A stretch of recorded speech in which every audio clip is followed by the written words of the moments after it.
Friends,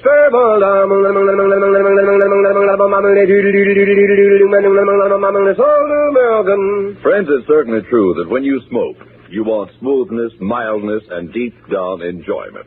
And that's precisely what you'll get with every Lucky Strike you light, because there's never a rough puff in a Lucky. Just think of that, friends. Luckies are always smooth, mild, and mellow, every puff of the way. For you see, it takes fine tobacco to make a fine cigarette. And LSMFT, Lucky Strike means fine tobacco. Now, fine tobacco costs more, and Luckies pay more. That's right. Luckies pay millions of dollars more than official parity prices to get ripe, mellow tobacco for your Lucky Strike. Just listen for a moment to what the tobacco experts say about the kind of leaf Lucky Strike buys. Take Mr. L. Garland Griffin, a tobacco auctioneer from Clarksville, Virginia, who recently said, "All in all, I've sold over 100 million pounds of tobacco. And season after season, I've seen Lucky Strike buy fine tobacco. Prime, ripe leaf. The kind of tobacco for downright good smoking. I've smoked Luckies regularly for 14 years. Now there's a tip for you, friends, from a man who really knows tobacco. So for your own deep-down smoking enjoyment, light up a Lucky. You'll agree with the tobacco experts, with the millions who choose Luckies for a finer, milder, smoother smoke. Yes, puff after puff, pack after pack. There's never a rough puff in a Lucky. Good reason to make your next carton Lucky.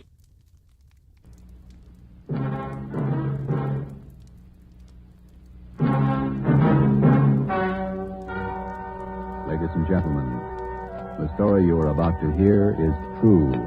Only the names have been changed to protect the innocent. NBC brings you Dragnet.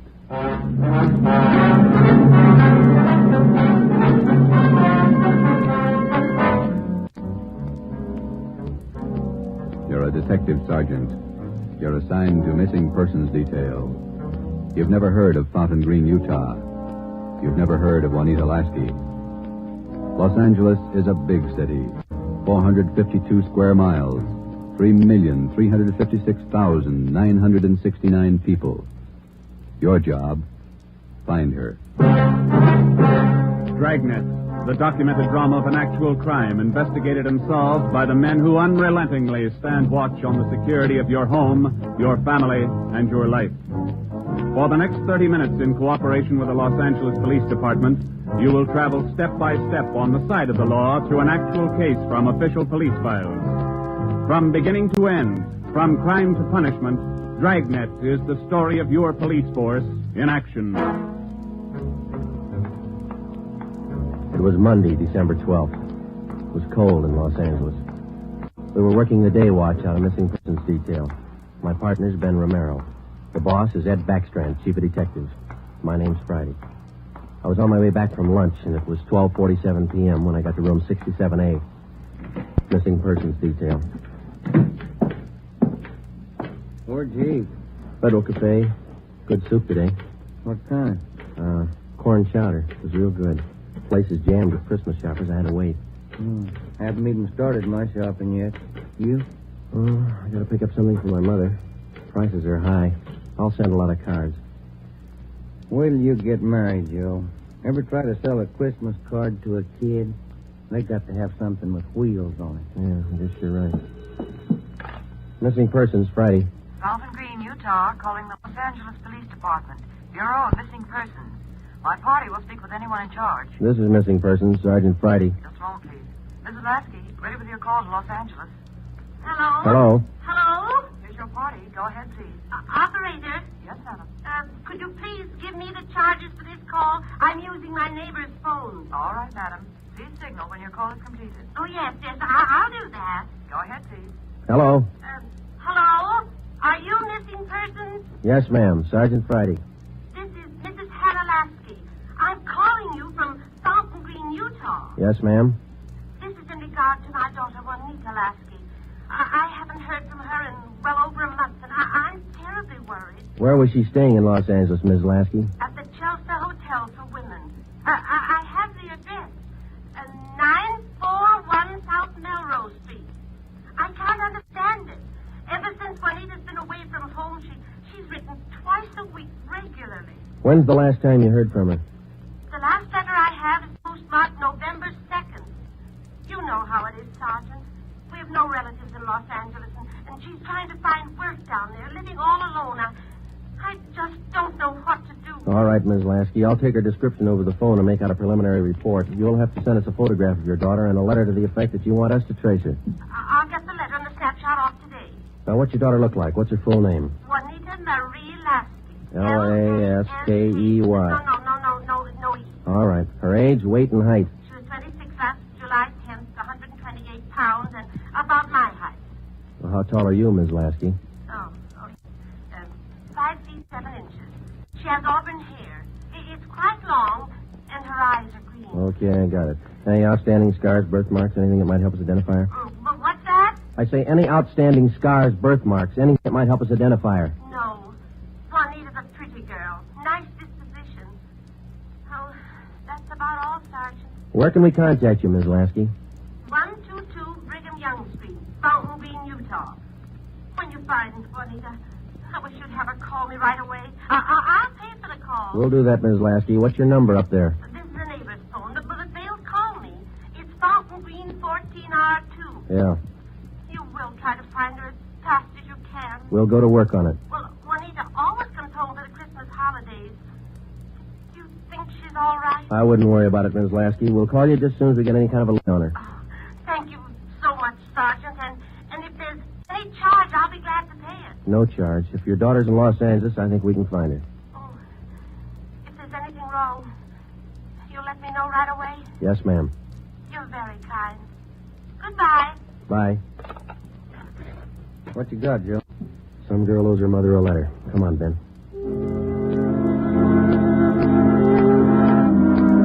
Just a routine call. We made the usual check, the morgue, all the hospitals, the county jail. And then we went through the repeater file. We found a Juanita Lasky in the files, but the age and description didn't match. We put that lead in the discard.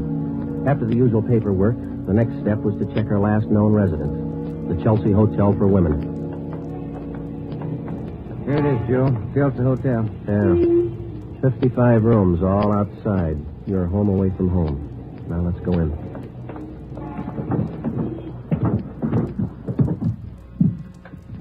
Chelsea Hotel. Thank you. Here's the bell. Yes, sir. May I help you? We're looking for a Miss Juanita Lasky. I'll ring her room. Whom shall I say is calling? Is she in? I believe so. I just saw her about an hour ago. Okay, would you ring her room, please? Yes, sir. And whom shall I say is calling? My name's Friday. All right, Mr. Friday. Just a moment. Do you wish to speak with her on the phone, or shall I have her come down? Ask her to come down if she doesn't mind. She doesn't seem to answer. That's funny. I'll ring again. No, sir, she doesn't seem to be in. Would you like to leave a message? Didn't you say you saw her about an hour ago? Yes, I did. She must have gone out again. I wonder if we could check the room. Oh, no. Gentlemen are not allowed above the main lobby. I'm sorry, ma'am. We're from the police department. Missing persons. I'm Sergeant Friday. This is Sergeant Romero. Oh. You men are from missing persons, did you say? Yes, ma'am. Well, I'm sure Juanita's just stepped out for a moment. If you'd care to wait here in the lobby. We haven't got much time, ma'am. We'd appreciate it if you'd show us her room. Certainly. I'll get the pass through. That's 215. The elevator's right this way. Thank you. What seems to be the trouble? Some friend of Juanita's missing? No, ma'am. Juanita. Juanita? I don't understand. Her mother's a little worried about her. Down this way. Here we are.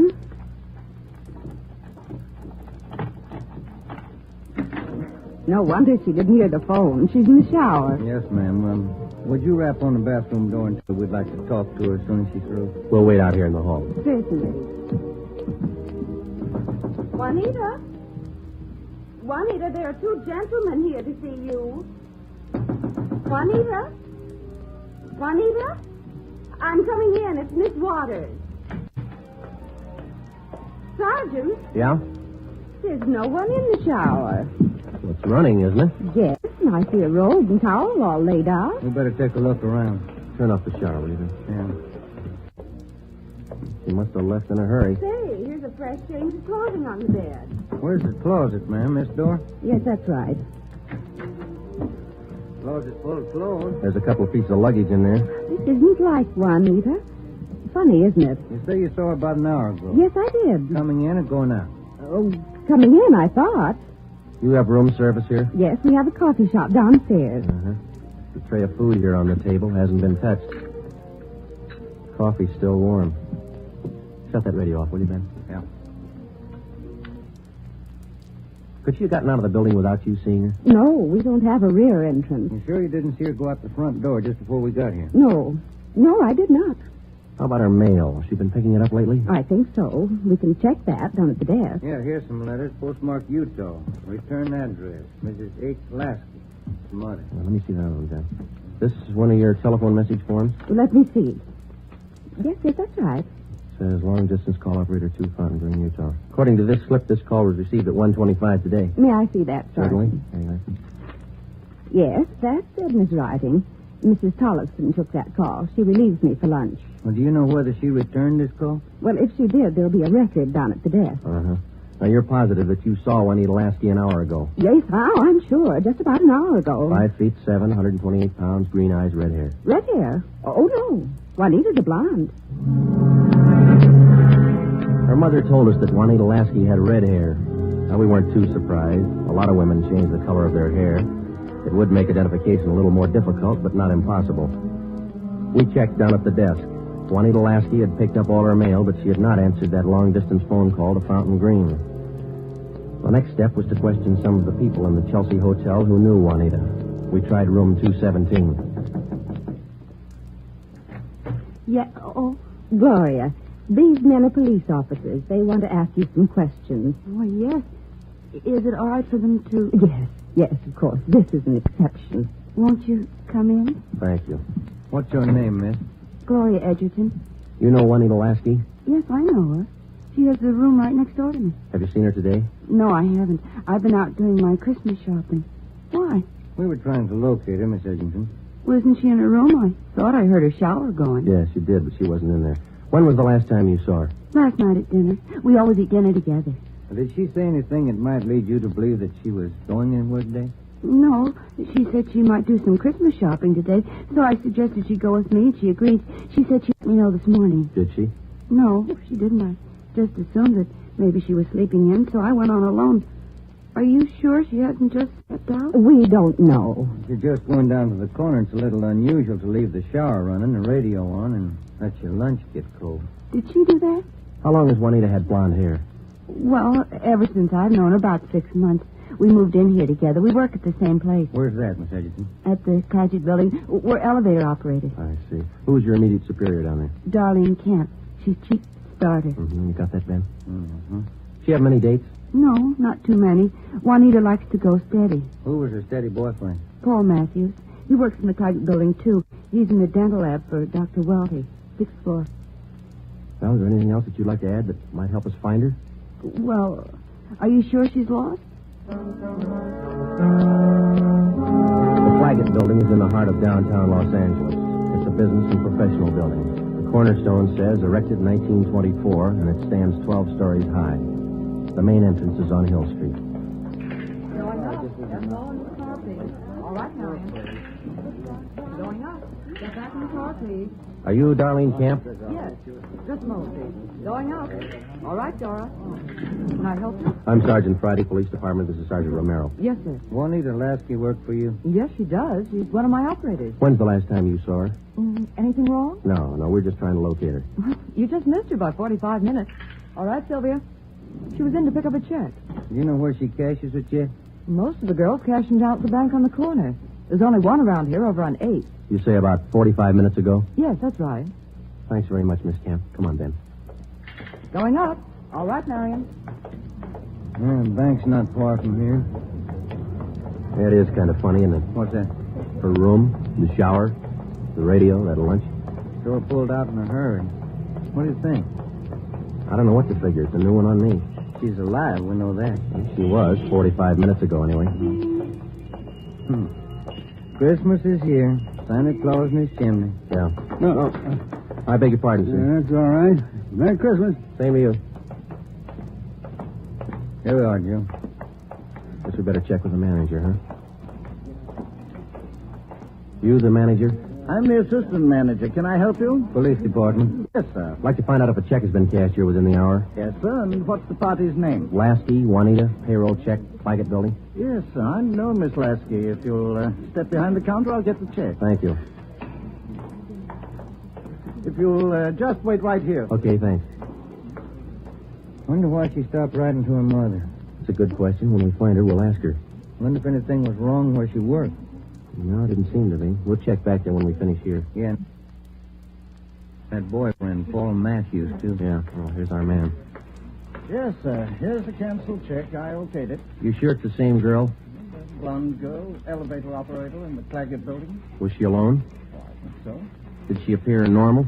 No, she didn't seem to be as friendly as she usually is. Does she have an account here? She did have a small savings account here, but she closed it out about a month ago. I see. Well, here's our card. If you should happen to see her again, give us a call. I'll do that. Thank you very much. Entirely welcome. Merry Christmas. Merry Christmas. We went back to the Claggett building. Ben called the Chelsea Hotel from the phone booth in the lobby of the building. Miss Waters, the manager, was keeping a sharp lookout, but Juanita Lasky had not been heard from. Paul Matthews worked in a dental lab for a Dr. Weldy. His office was number 637.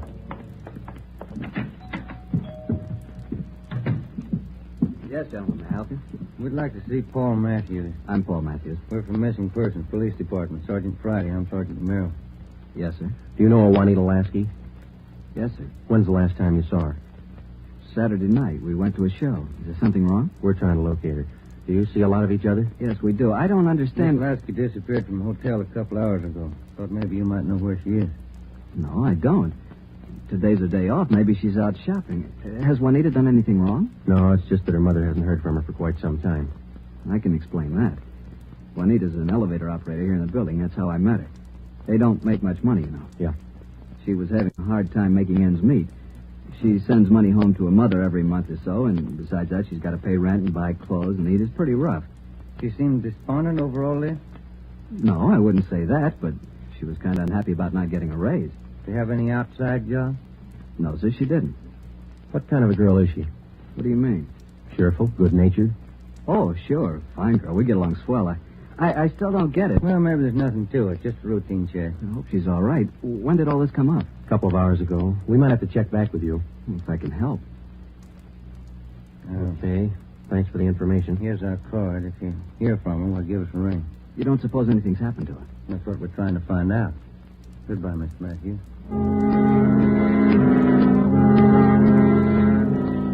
When we got back to Central Division, we had a full description of Juanita Lasky teletyped to all outlying stations in the metropolitan area of Los Angeles.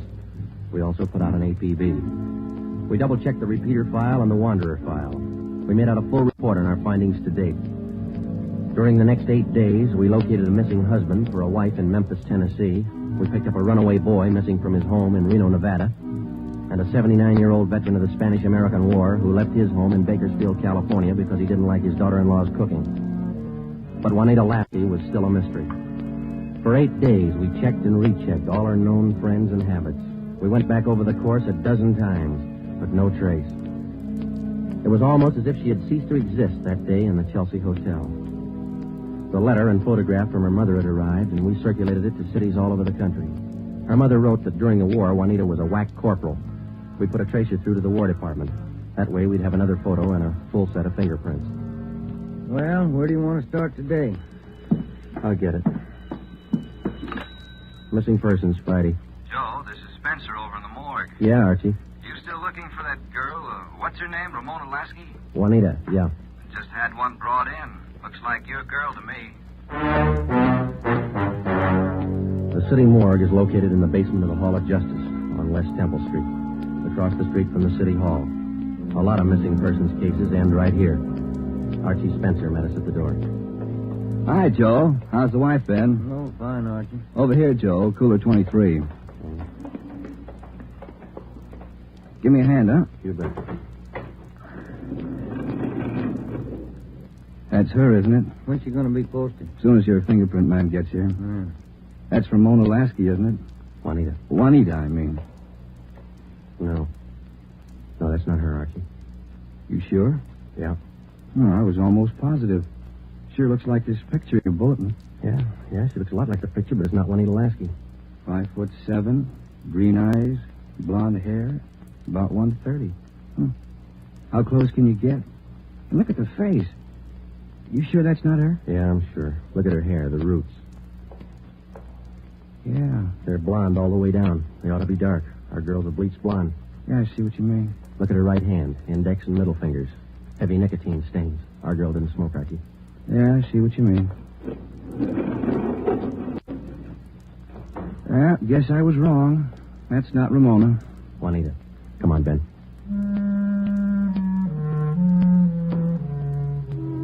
That afternoon, we got another phone call from Fountain Green, Utah.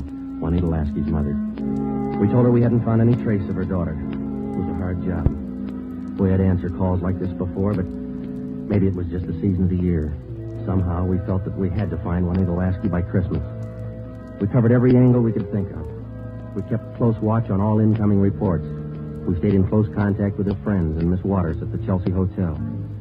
Regardless of the name on the incoming reports, we checked every set of fingerprints against those we had received on Juanita Lasky from the War Department. Still, no trace.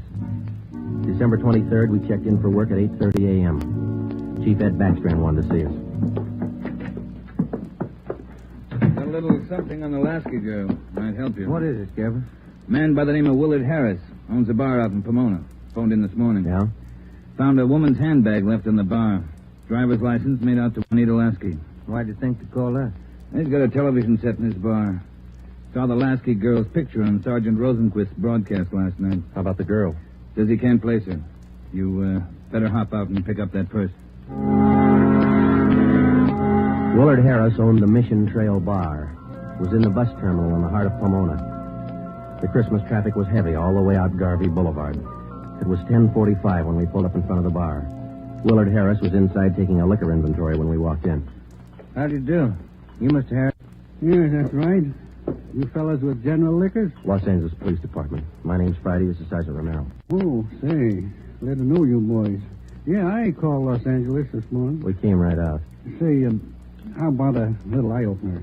Got some fine Irish whiskey. No thanks, Mr. Harris. How about your partner there? No, thank you. All right, boys. Guess you want that purse, huh? Yes, please. Yeah. Here you are. Just as I found it. I opened it up to get the owner's name, but that's all. Didn't touch a thing. Okay. Thanks, Mr. Harris. You said that you didn't remember seeing the woman who left this. No, I don't. Herb works with me here. He might have seen her, but he didn't. I asked him the night we found it. How long ago did you find this purse? Oh, better part of 2 weeks. No, a little closer to a week. Yeah, about 8 days ago.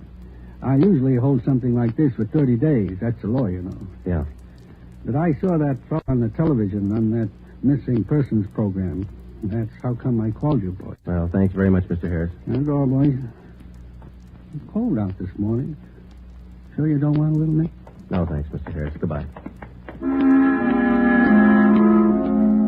We checked the personnel at the bus terminal, but none of them seemed to recognize Juanita Lasky's photograph. We checked the contents of her purse, but we found nothing unusual. 4 $1 bills and some change and the normal things women carry. Since there was money in the bag, we felt sure that Juanita Lasky had lost the purse herself. That meant that she was alive 8 days ago, 2 days after she walked out of the Chelsea Hotel. We checked Chelsea Hotel. We checked Chelsea Hotel. We checked Chelsea Hotel. We checked Chelsea Hotel. We checked Chelsea Hotel's license thumbprint. That's the only print carried on a California driver's license. It matched the same print on the War Department record. It didn't prove anything except that all the evidence tied in and belonged to the girl we were looking for, Juanita Lasky. The next morning, December 24th, we checked in for work at 8:30. Morning, Ben. All right, Joe, here's the date of the report. You want to check them? There's a mess of them. Let's get at them. You look through any of them yet? No, not yet. I figured I'd wait for you. All right, I'll take half, huh? Got any shopping done? No, for you? Some. Lunch hour mostly. Mm-hmm. Found some nice cards. Be sure to send me one. Yeah, I'll hand it to you in the morning. Let's trade shaving lotions like we did last year. If I get any. You can get some. My kid's got a bottle all picked out for you. It's called South Pole for that cool feeling. Yeah. Just like it. Yeah. Just like it. Yeah. Just like it. Yeah. Just like it. Yeah. Just like it. Yeah. Just like it feeling, wasn't it? He's only a kid. Feeling, wasn't it? He's only a kid. Feeling, wasn't it? Better when he gets older. Joe, you'll do it. That's it, buddy. On the Lasky case. Thanks, Holmes. Oh, Ben, listen to this. Yeah? Bureau of Criminal Investigation, Sacramento. Here's a kickback on our APB. Yeah, what's it say? Reading your APB, number 43 on 12-1248.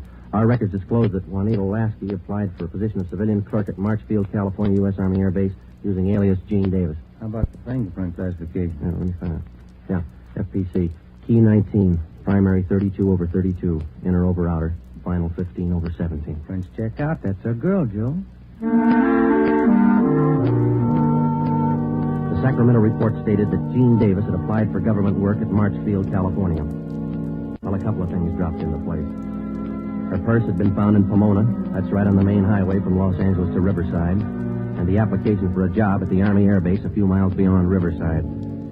We put through a long-distance phone call, and they told us that Gene Davis was employed there as a civilian clerk, but failed to show up for work that morning. It seems like we run fresh out of luck every trip, doesn't it? We get so close, and then she's gone again. What do you think she's on the go for? If I could figure that, I could find her. I'll get it. Missing persons Friday. Yeah? We'll be right over. We didn't find her, but she's been found. Juanita Lasky just walked into the Chelsea Hotel. We went over to the Chelsea Hotel. Technically, our job was completed now. Juanita Lasky had been found. We went over to make out our routine report. The streets were pretty jammed with last-minute Christmas shoppers, so we walked the last block to the hotel.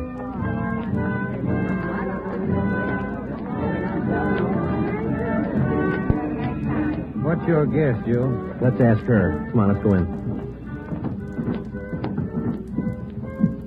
That looks like her over by the desk there. Yeah, pretty well memorized that face. Sergeant, this is Juanita Lasky. Sergeant Friday and Sergeant Romero. Juanita. How do you do, Miss Lasky? How do you do? I'm sorry. I'm terribly sorry. Miss Waters told me. You mind telling us? Where have you been? Sergeant, I don't know. These last 12 days have been a complete loss to me. Miss Waters told me what happened. I went over to see my doctor. He said I had temporary amnesia.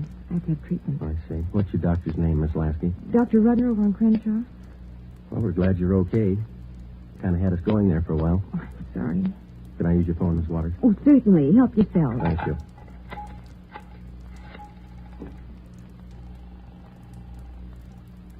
Long distance? I'd like to place a person-to-person call to Mrs. Hannah Lasky, Fountain Green, Utah. That number is 14R2. Fountain Green, Utah, 14R2. That's right. Your name and number, please. Joe Friday, and this is Hempstead 8594. Thank you. Rate operator. Fountain Green, Utah, route and night person rate from Los Angeles. TC Mount Pleasant, Salt Lake, night person, 140. Through Salt Lake. Salt Lake. Mount Pleasant. Mount Pleasant. Fountain Green. Fountain Green. Fountain Green, 14R2. Mrs. Hannah Lasky, Los Angeles, California, calling. Thank you. Ringing operator. Hello. Mrs. Hannah Lasky, please. Los Angeles, California, calling. Oh, yes. Hang on. I'll get her. Waiting on your party, sir. Thanks. Getting through all right, Joe? Yeah. Lucky. Christmas Eve. Yeah. Hello? Hello. Hello? Hello, Miss Lasky. Yes? Just a minute, Miss Lasky. Juanita, Yes? you're wanted on the phone. Oh, who is it? Just say hello. She'll take it from there. Let's go, Ben. Hello? Yes? Hello, Mother. Come on, Ben. Yes, I'm all right. Mother, it's so good to hear your voice.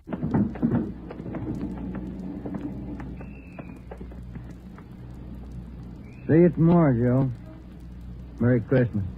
Yeah, it is, isn't it?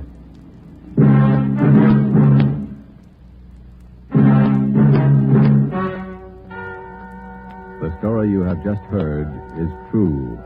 Only the names were changed to protect the innocent.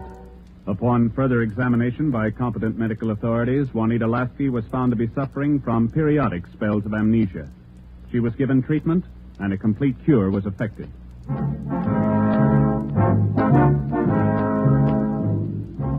You have just heard the eighth in a new series of authentic cases from official files. Technical advice for Dragnet is furnished by the Los Angeles Police Department. Tonight's program is dedicated to Corporal Grady A. Beecham of the 9th Precinct Metropolitan Police Force, Washington, D.C., who, on the night of December 2nd, 1948, gave his life so that yours might be more secure.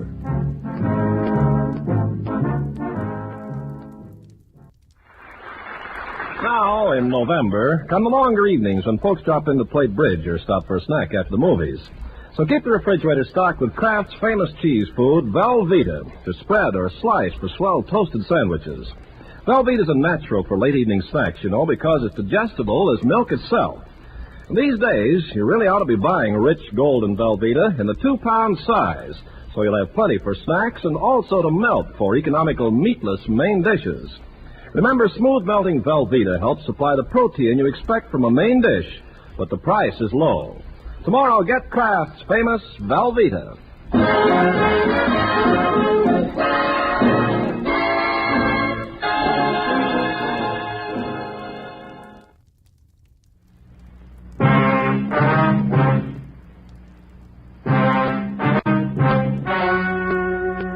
Ladies and gentlemen, the story you are about to hear is true.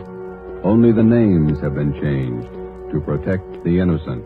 Fatima Cigarettes, best of all long cigarettes, brings you Dragnet.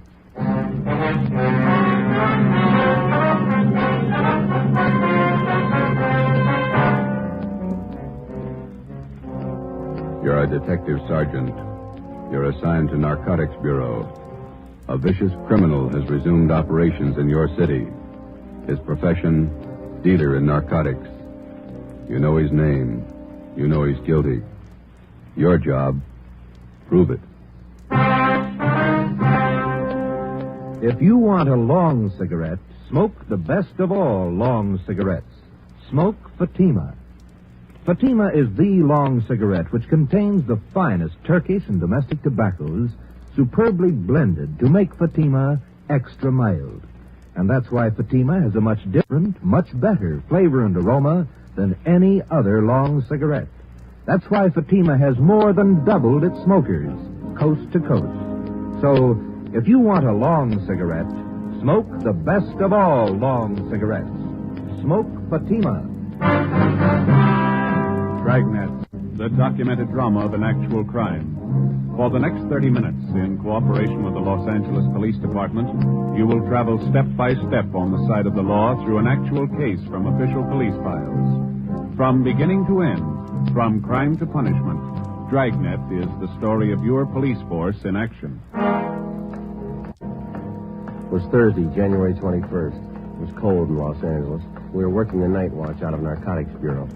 My partner's Ben Romero. The boss is Thad Brown, chief of detectives. My name's Friday. I was on the way back into work, and it was 3:49 p.m. when I got to the main lobby of the City Hall. Public phone booth.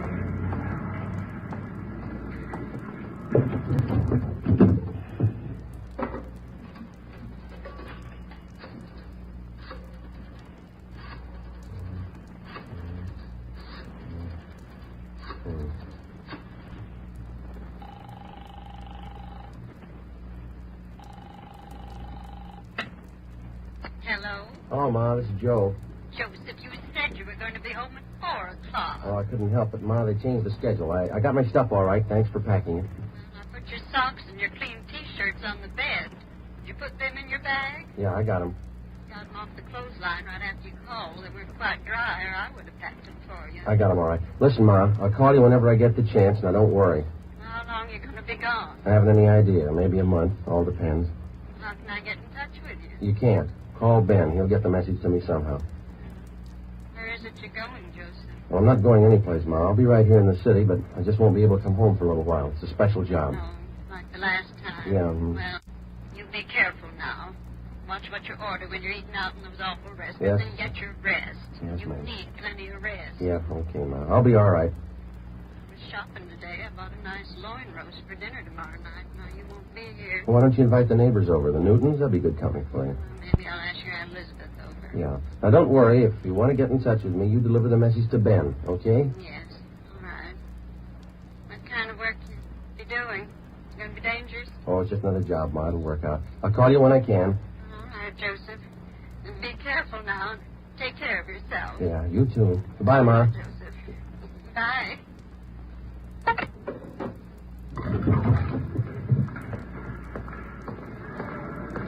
I left the phone booth and started down the corridor. I went up a short flight of stairs and turned left. The afternoon crowd in the city hall seemed heavier than usual. I walked past the elevators and turned right down another corridor. It was 3:58 p.m. when I got to room 24, Narcotics Bureau. Captain White? Hi, Joe. You want to take these? Yeah, sure. It's my badge. Okay. There's all my identification and my gun. Right. I'll take care of them for you. These clothes look all right? Just a minute. Now, let's see. Yeah. I don't like that tie. Romero. Yes, Skipper? Let's see your tie. Yeah, swap with Friday, will you, Ben? Oh, Christmas tie's pretty loud. Mine's not. That's the idea. Here. Here's some stuff to carry in your pocket. Social Security card, ID card, all made out to Joe Kyber. Mm-hmm. Some book matches from St. Louis, a couple from Reno, Nevada. Okay. You pick up another gun? I'm loaning my .25 automatic. It's small. It's easy to carry. Suit yourself. I don't have to tell you to be careful. No. It's a chance we've been waiting for, Joe. A lot depends on you. I'll do what I can. Just one thing I want to tell you. Take your time. Take all the time you need. Don't push it. I understand. No time limit. Your time's up when they find out who you are. Captain Lynn White and I left the Narcotics Bureau together with Ben and Johnny Bingham. We went down the hall to the office of Chief of Detectives Thad Brown. As in most major narcotic cases, the plan involved the coordinated work of all three offices, the federal, state, and our own local bureau. The operation involved a great many men and a lot of time. When we got to the Chief of Detectives office, two men were with him. Bill Craig, the agent in charge of the Federal Bureau of Narcotics for the Southern California area, and Inspector Virgil Beckner, head of the State Narcotics Bureau for our district. All of us had one common goal, the apprehension and conviction of two men, Arthur Belmont and Ralph Costello. The first man on the list, Ralph Costello. Chief Brown outlined the overall plan. Craig, your federal men have been tracking Costello off and on for 3 years now. Beck's of your state agents. Same for our men. This time we can't afford to miss. You figure an undercover man working locally? That right, Chief? Yeah, Craig. He'll start right from the bottom, work up the line till he gets to Costello, if he gets there. Beck? Where are you going to start? Captain White, would you lay it out for Beck and Craig? Yeah. Friday here's going to handle the job. He's got his full instructions. Joe, you want to fill me? All right. I'll make my first contact tonight. I'll meet in a bar down on South Pico with another one of our undercover men, Benny Arredondo. He'll introduce me as Joe Kyber to one of his informants. The informant is supposed to help get me into the Flats gang. The same bunch running on the south end of town? Yeah, small-time peddlers. Be curious. A little bit of everything. Go on, Friday. When I get in the gang, I run with them until I find out where and how they make their buys. Once you get a contact, you make buys all the way up the line and get as close as you can to the town. Yeah, that's right. You worked out your contact with us? He knows that under no conditions will he be seen around the department here. It's been set up, but I have a hotel room lined up down on the east side. Romero here and Captain White will be my only contact with the office. I'll be using the name Joe Kyber. Sounds all right to me. How about you, Craig? How about that informant, Friday? Can you count on him? Arredondo thinks a lot of him. He says he's a good man. He's the first rung on the ladder. He's got to be solid. Well, if he's not, we won't have far to fall. Depends on how you look at it. You can kill yourself in the bathtub. 8 p.m. Thursday, January 21st. I checked in at the Casino Hotel on Terminal Street. I registered as Joe Kyber, Omaha, Nebraska. I was given the key for room 5. The rent was $7 a week. I unpacked a few things I had in my bag, went down the hall, and took a shower. I went down to the lunchroom on the corner. I had an egg sandwich and a cup of coffee. It was 11:18 p.m. when I walked into Blue Wright's Bar and Grill. I ordered a beer and sat down. I watched the missing persons program on the television set above the bar. Lose somebody, Kyber? Hello, Benny. Been here long? I just got here. Where's your boy? Sitting over there with that fella in the blue suit. Name's Gene. Who is the guy in the blue suit? One of the Flats gang. Oh. Gene's lining up your introduction now. Guy's name is Ludwig. I call him Lud. He knows me as Steve. Right. What do we do? Sit tight till Gene gives us the word. The tie of yours looks like it's on fire. Look all right? I wouldn't wear it. Lud would. Getting a hotel okay? Yeah, all set. Room 5. Gene wants us. Let's go. Okay.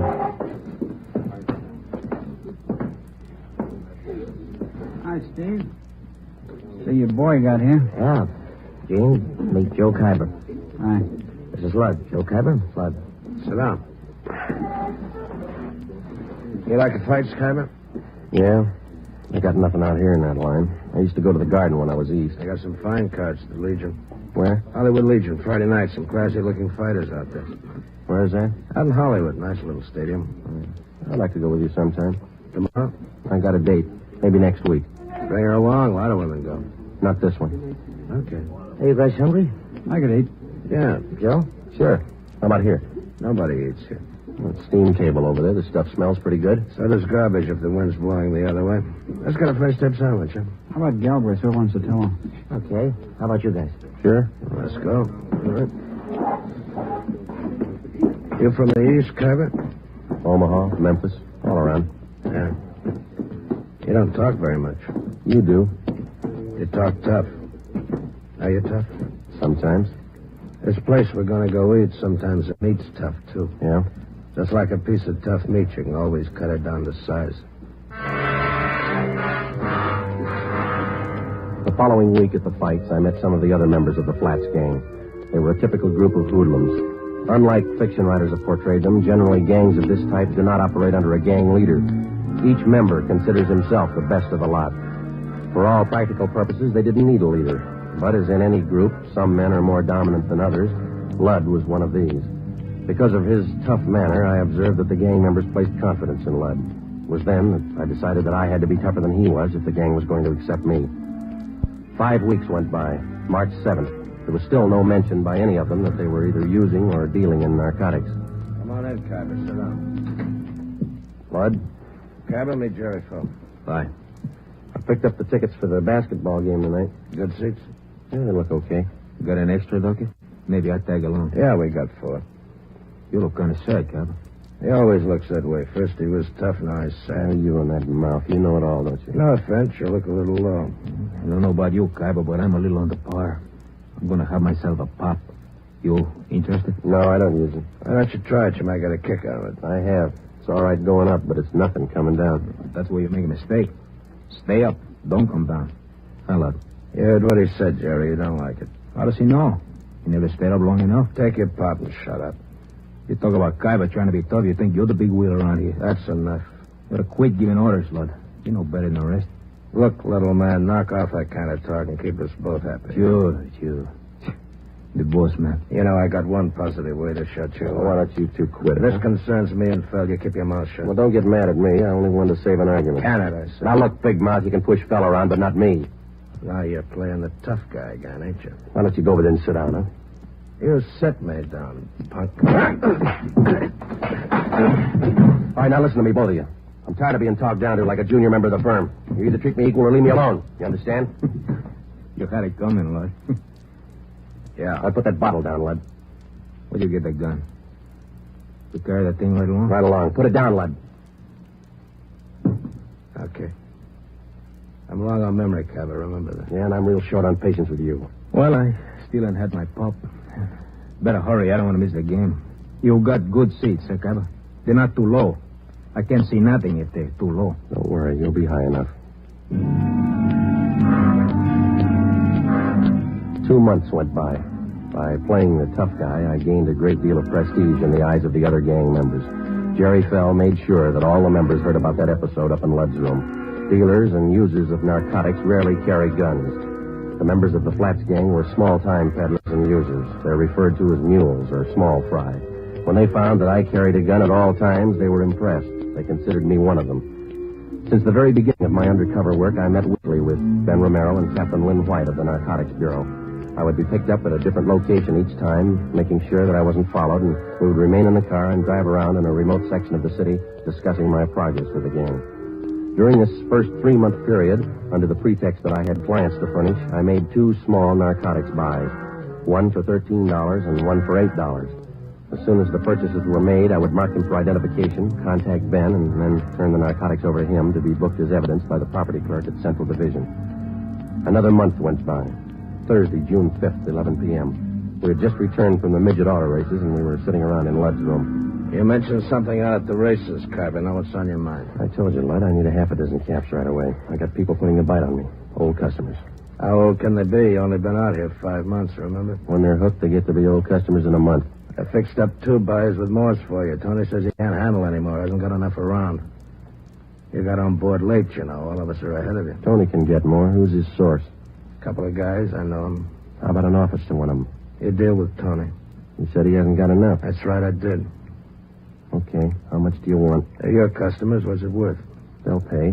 What's the guy's name? Costello's one of them. He'll have enough for you. Who's the other guy? You deal with Costello for now. Where can I meet him? Morse will set it up for you. I got a meeting in an hour. Come in. Police officers. Shake it down, Donahoe.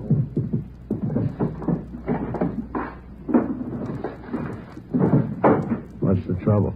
Checking for a robbery suspect. Find anything, George? Room's clean. We don't know anything about a heist. You'll have to come downtown and answer a few questions. What's the matter with you, fella? You look like we spoiled your party. Yeah, you spoiled it.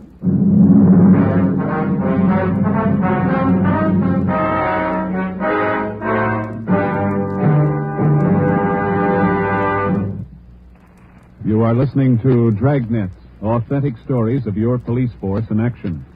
Now, here's an authentic report from Fatima Cigarettes. In 1949, Fatima more than doubled its smokers from coast to coast. In 1950, enjoy Fatima yourself. You'll find Fatima extra mild. Because Fatima is the long cigarette which contains the finest Turkish and domestic tobaccos superbly blended to make Fatima extra mild. You'll find Fatima tastes much better. Fatima's superb blend gives you a much different, much better flavor and aroma than any other long cigarette. You'll find Fatima best in cigarette quality. Fatima has always stood for the best in cigarette quality. For a new year of greater smoking enjoyment, buy Fatima in the appealing gold and yellow package. You'll agree, Fatima is the best of all long cigarettes.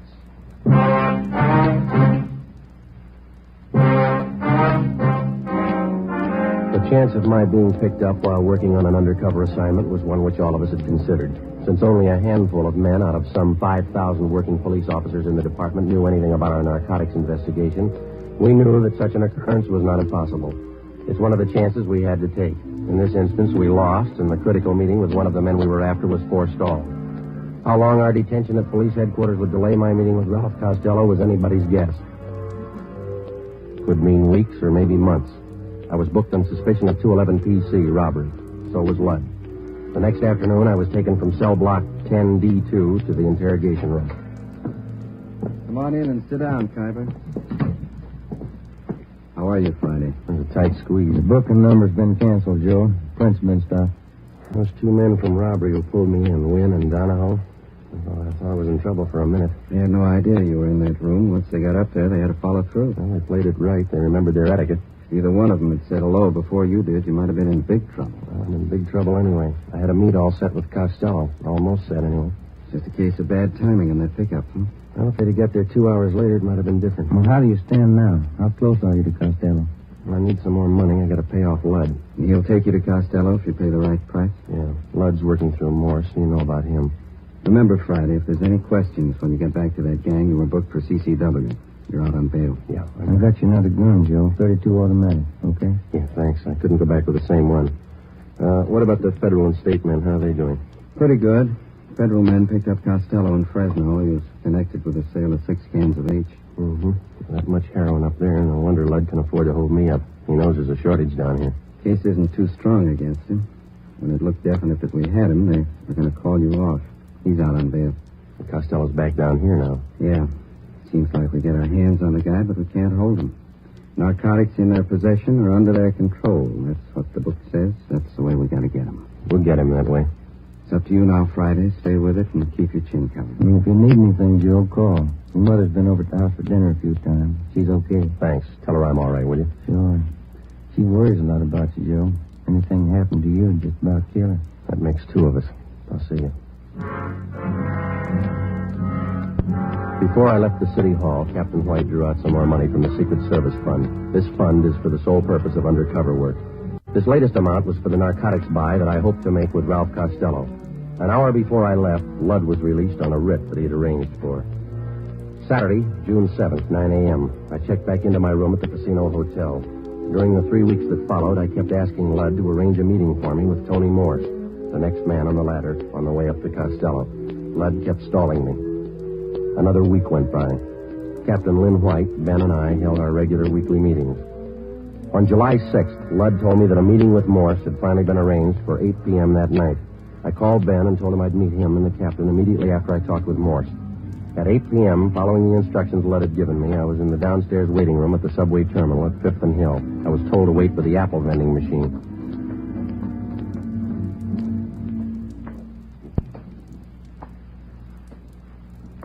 Excuse me, mister. Oh, yeah, sure.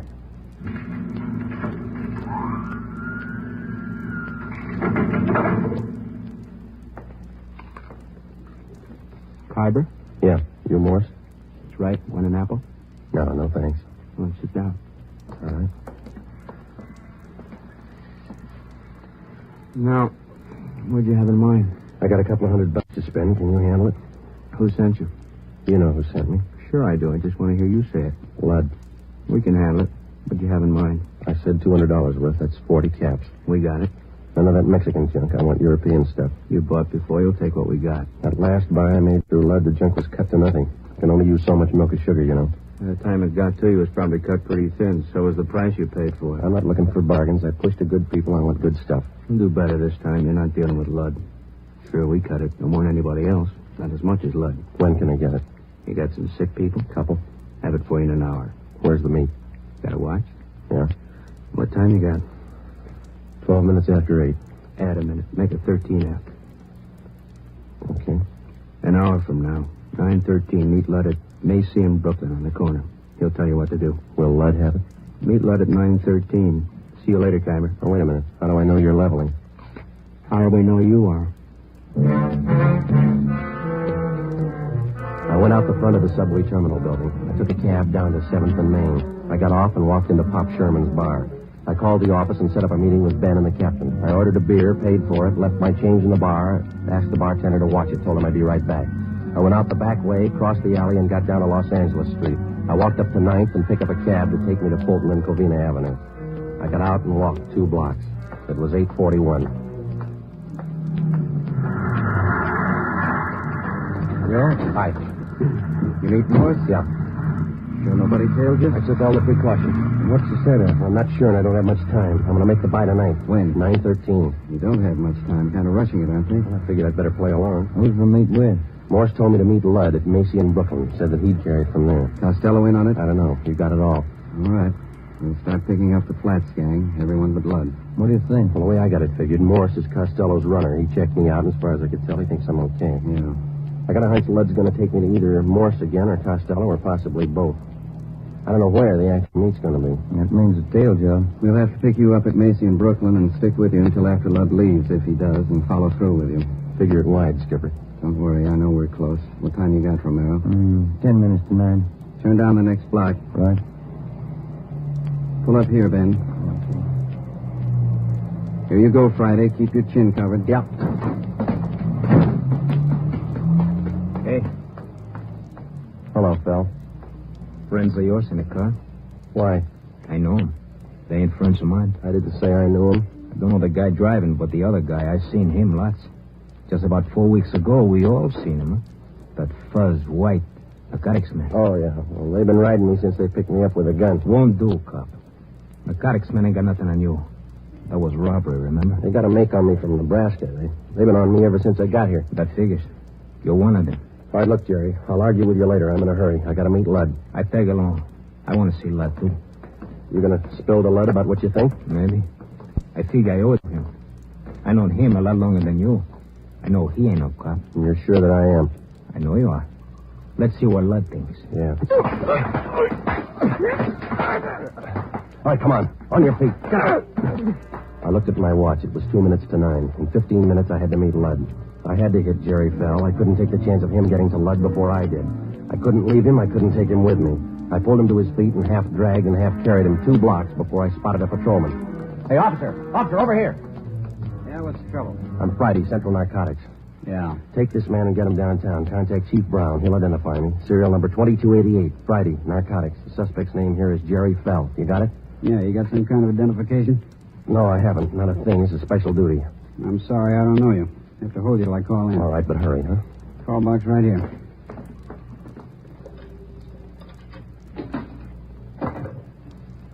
This is Carlson, box 117. Check on a matter with the Chief of Detectives Brown, will you? Yeah, that's right. Have a man here who identifies himself as Friday. What's your first name? Joe Friday. Tell him to hurry. Yeah. Joe Friday, Central Narcotics, serial number 2288. Says he's in a hurry. Holding a suspect, Jerry Fell. I'll hold on. Hey, my watch says 5 after 9. What time you got? I got 6 minutes after. It might be a little fast. Any cab stands around here? 4 blocks up the street. Which way? That way. Yeah. Okay, I will. Thank you. Okay, Sergeant. Sorry to hold you up. Need any help? No, you just hang on to this guy. Don't let him go. I started to run. Macy in Brooklyn. 6 blocks away, and I had 8 minutes to make it. The narcotics buy is one date you're not late for. Either you're there at the specified time or there's no deal. The veteran narcotics peddler knows that that's the only safe way for him to operate. A minute, one way or the other, could mean an arrest. I ran. You're out of breath, Kyber. Anything wrong? No, the cab broke down. I didn't want to be late. Hey, you got 40 seconds. That's cutting it pretty thin, but it'll do. Come on. All right. Right here. By this lamppost? That's it, right in front of it. Don't move to the left or right. Stay put. They'll handle the rest. So long.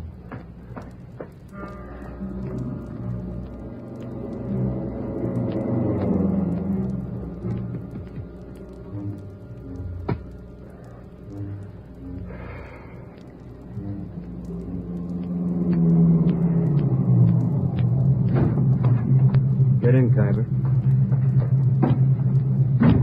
Got the money? Right here. Yeah, 200. Here's your package. Okay. That's it. Joe Kyber, meet Ralph Costello. Hi. Hello. Out this side, Kyber. Okay. I'll see you.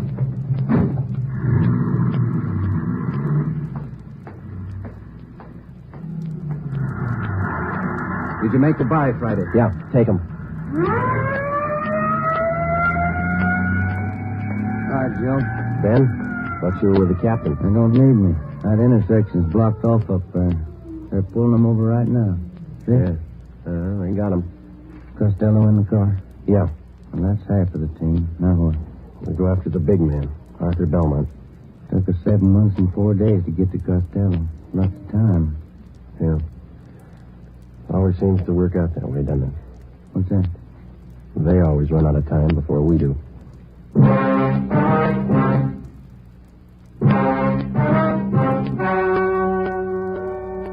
The story you have just heard was true. Only the names were changed to protect the innocent. On July 6th at 10:45 p.m., Ralph Costello was taken to the Narcotics Bureau, the interrogation room. In a moment, the results of that interrogation. It's amazing how many long cigarette smokers are changing to Fatima. Here is the actual report. From coast to coast, Fatima has more than doubled its smokers. Yes, more and more smokers every day are discovering that Fatima is the best of all long cigarettes. Smokers find Fatima has a much different, much better flavor and aroma than any other long cigarette. They find that Fatima is extra mild because it's the long cigarette which contains the finest Turkish and domestic tobaccos superbly blended to make it extra mild. Enjoy extra mild Fatima yourself. Best of all long cigarettes.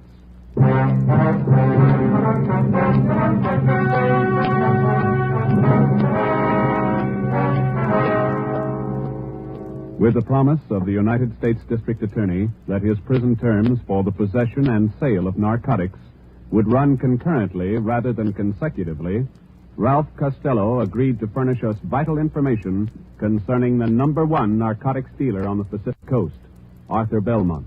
Next week, the big man, Arthur Belmont.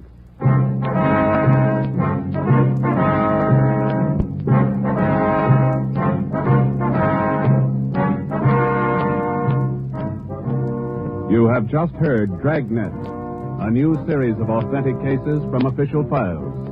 Technical advice for Dragnet comes from the office of Chief of Police W.A. Wharton, Los Angeles Police Department.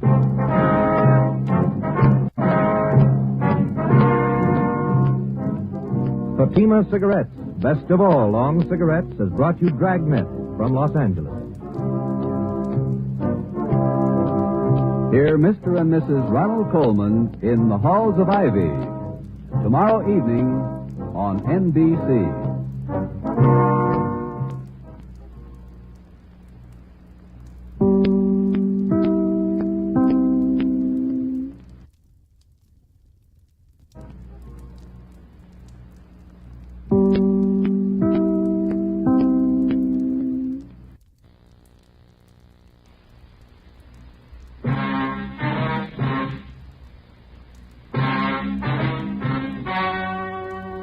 The story you are about to hear is true. Only the names have been changed to protect the innocent. Fatima Cigarettes, best of all long cigarettes, brings you Dragnet.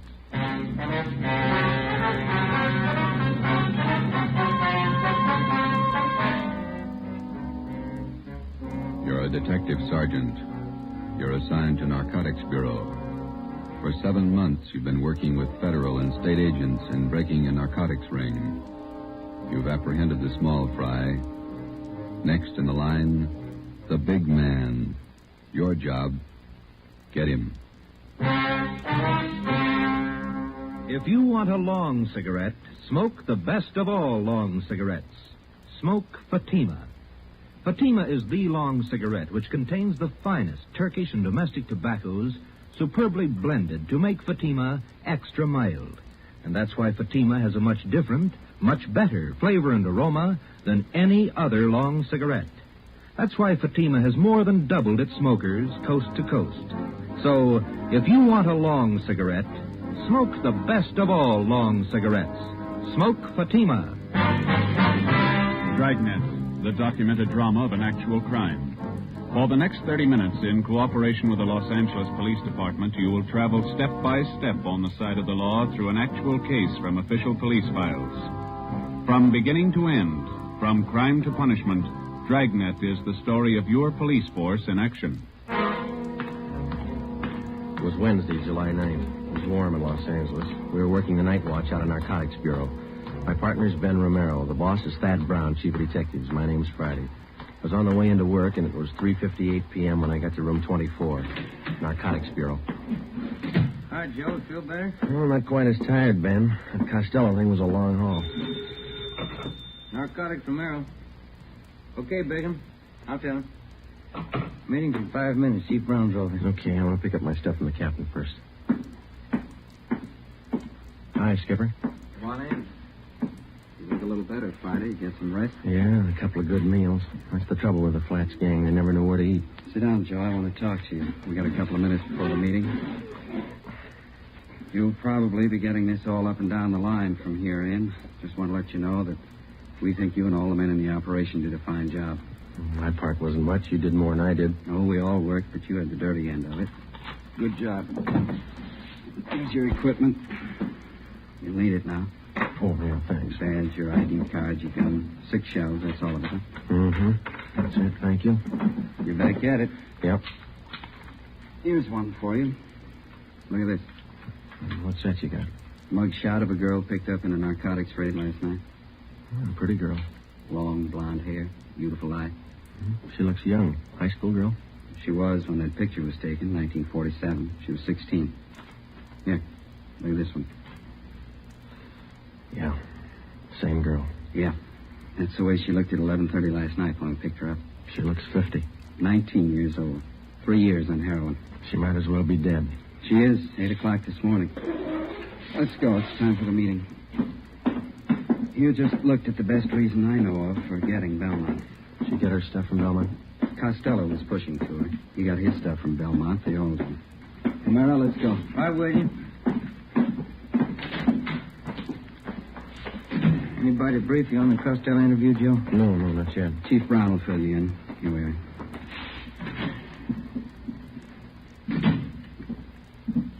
Chief? Gentlemen, come on in. You men all know each other. Hiya, Craig. Captain White, I think you and your men know policewoman Caswell. Yes, sir. How are you, Florence? Hello. Miss Caswell, Inspector Virgil Beckman, State Narcotics. How do you do? Oh, yeah. Bill Craig, Agent in Charge, Federal Narcotics. Hello. How do you do? Before we get into the Belmont procedure, let's see how we stand on the Costello case. White, you want to fill everybody in on information we got from Ralph Costello? Yes, sir. After his arrest Monday night, we interrogated Costello for about 4 hours. We confronted him with the package he sold Friday here. How'd the stuff test? Crime lab ran it through, about a third of an ounce of heroin, fair quality Mexican stuff. The man we picked up with Costello, Tony Morris, was questioned as well. He corroborated Costello's story. What'd you get from him? Well, he told us he had a great deal of information on the big man in the operation, Belmont. Said he wouldn't tell us a thing unless we made a deal with him. What kind of a deal? He wanted everything. But we finally agreed that the only thing we might possibly work out was his prison term. Mm-hmm. We called in the U.S. District Attorney. We talked another 4 hours. How'd it work out? District Attorney told Costello the only thing he'd do for him was to have his prison terms run concurrently rather than consecutively. Not much to pay for what we got. Costello gave us enough to enable us to start moving on Belmont right away. We've had his M.O. confirmed. We've got a list of most of his pushers. Now we can get to him. Any definite plan, Chief? White and I have been talking over here with Craig and Beck. We worked out what we think might be a pretty good plan. Craig, do you want to lay out how your men are going to handle it from the federal end? We'll work from out of town to the center here. We'll check his contacts across the state lines. We've already traced his connection to the east, New York syndicate. We'll keep working that end. Beck, how about your state narcotics men? We work inside the state line here. We've already checked out part of his operations. We've located sources in San Francisco, Bakersfield, Fresno, as far south as San Diego, Lower California. We'll draw all those ends up tight. Keep moving. You fellows can both give us a hand if we need assistance. You bet. Yeah, that's right. Fine. White, what are we going to do locally? Oh, it's going to be a case of taking what we know and finding out what we don't know, putting the two together. Seems to me to be a case of watching the man at all times. Belmont shouldn't be able to blow his nose without one of our men knowing it. It's going to be a tremendous undertaking. You all know the tough job it is shadowing narcotics men. They're fidgety, hypersensitive. They recognize anything out of the ordinary at once. And for that reason, it can't be a one-man operation. Everybody's got to work. Our undercover won't work this time. They're no doubt alerted. So we'll work it from another angle. When do we start? We've already started. Belmont lives in Manhattan Beach. His house is under surveillance. Has been since yesterday. Well, I can't impress upon all of you the importance of not letting Belmont out of your sight for an instant. The narcotics buy could be made in 30 seconds. If we're not there at the instant, we lose him. Do we have anything at all as to when he might be ready to deal again? Nothing. Nobody seems to know Belmont's exact operating time. Could be any time. And in order to prosecute him, we've got to be there when the narcotics are in his possession or under his control. So we start to live with him and stay as close as we can without being tabbed until there's a buy. That's it. Captain White has all the assignments for our local men. Okay. We'll watch him. We'll stay close to him. If he makes a move, be there. The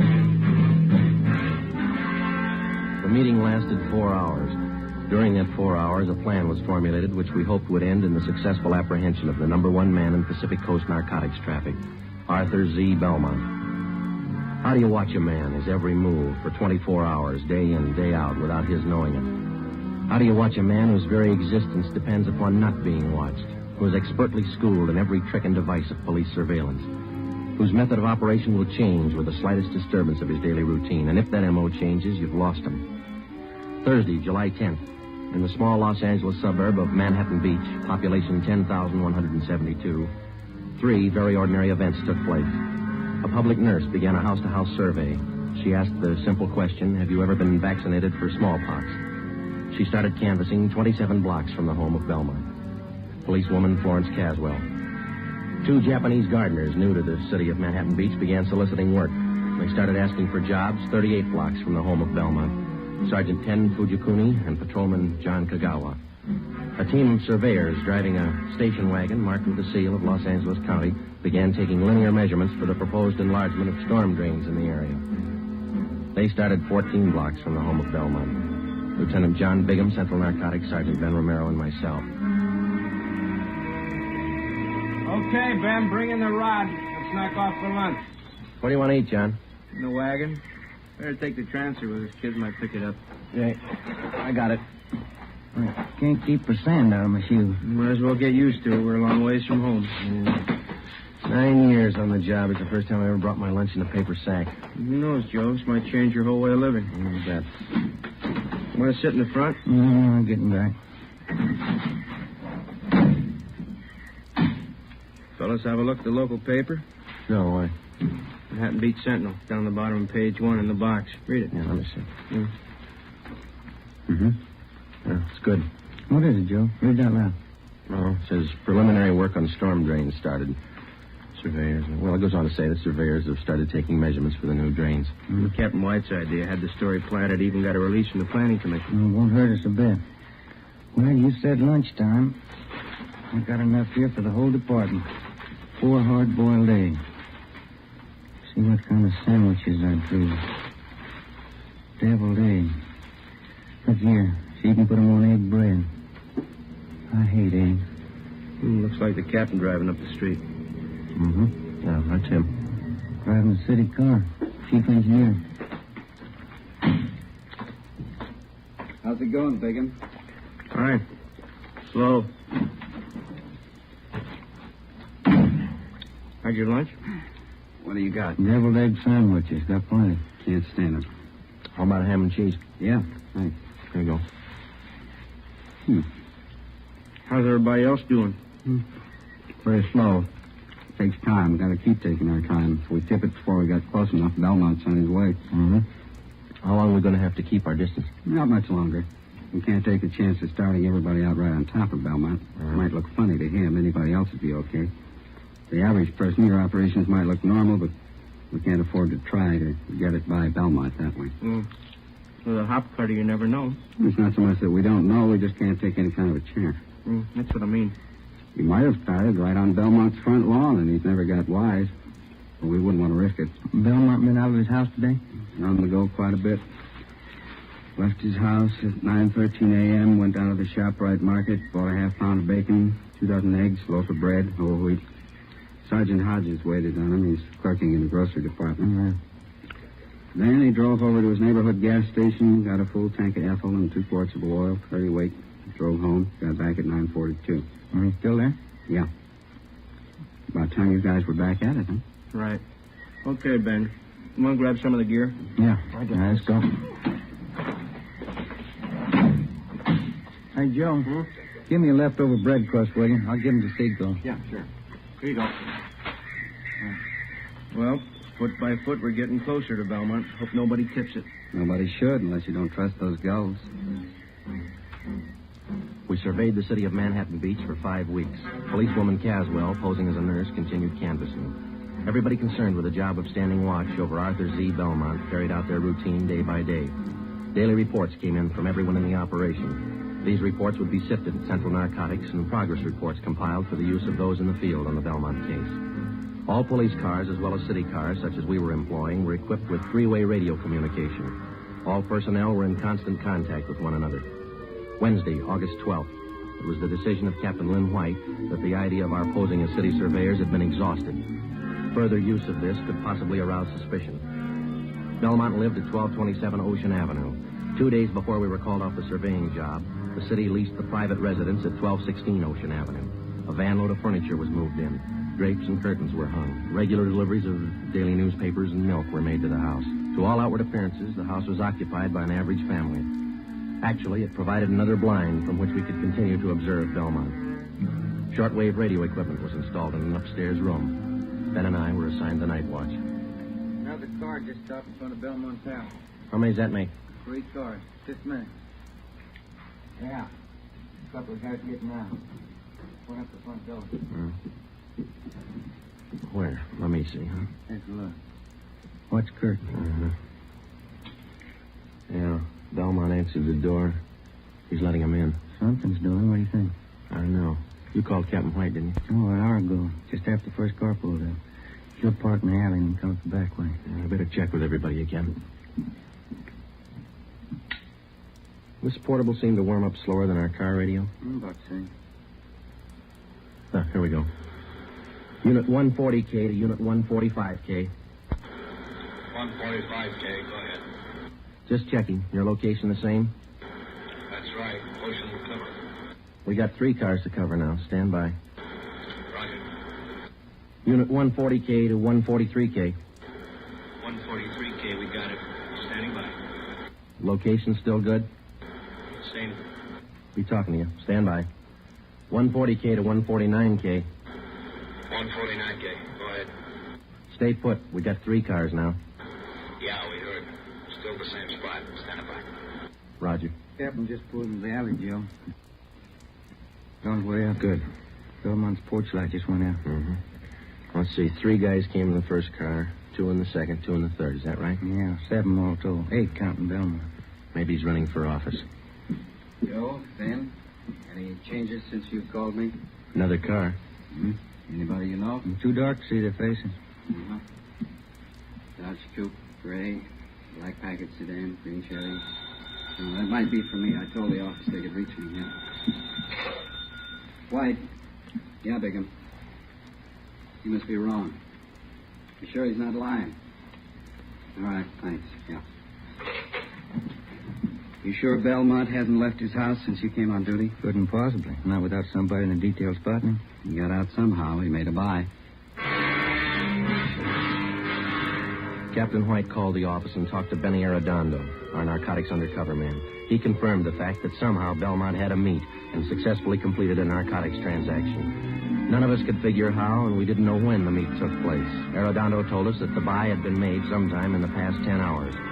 The arresting officers had recovered a portion of the narcotics, 2 bundles of heroin. They were found in the possession of one of Belmont's runners, Archie Scott. I can't figure it.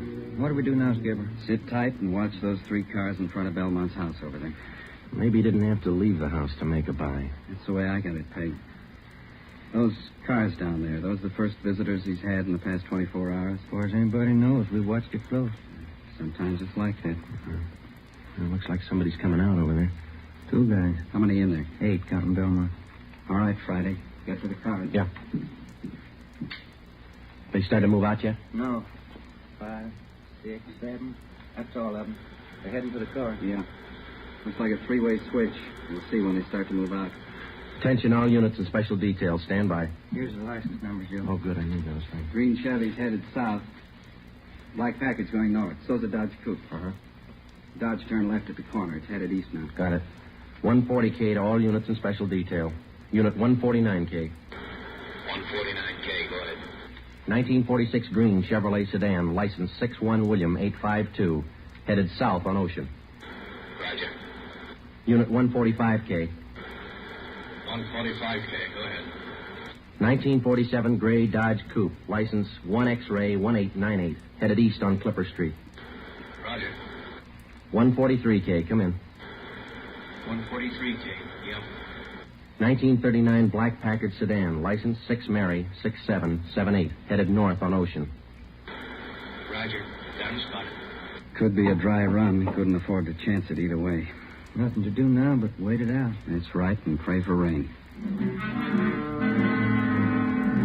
It was 8 minutes past 8 p.m. We sat back and waited for the reports to come in from the cars.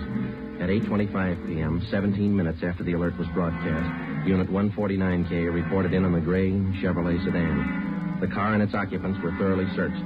No trace of narcotics was found. 8:42 p.m., 34 minutes after the alert. Unit 143K to 140K. 143K, go ahead. On that 1939 Packard sedan, license 6 Mary 6778. Shook them down. Nothing. They're clean. 8:50 p.m., 42 minutes after the alert. The report on the third and final car came in, the 1947 gray Dodge Coupe. That's it. Not a trace of narcotics in any of those 3 cars. Belmont beat us. Tough luck. It's going to be tougher. Now he knows we're after him.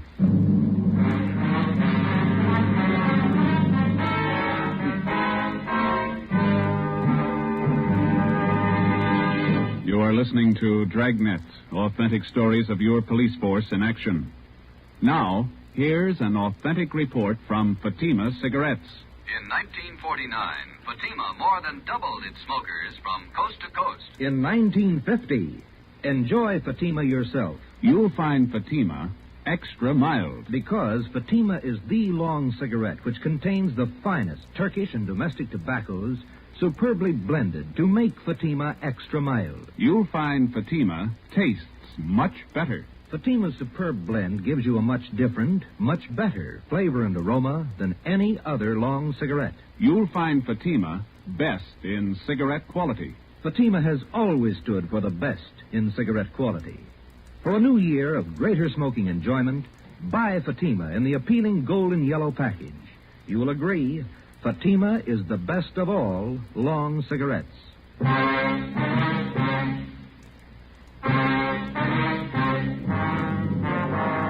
three-car switch. 3 cars arrive at a given point at different times. The meet takes place.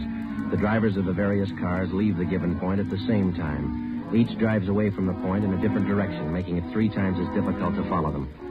The practice was not new to the Narcotics Bureau or the dealers in narcotics. It usually includes the dry run, in which the actual mechanics of the narcotics are carried out, but neither the merchandise nor the money is on hand. This practice forces the narcotics officer into pure guesswork.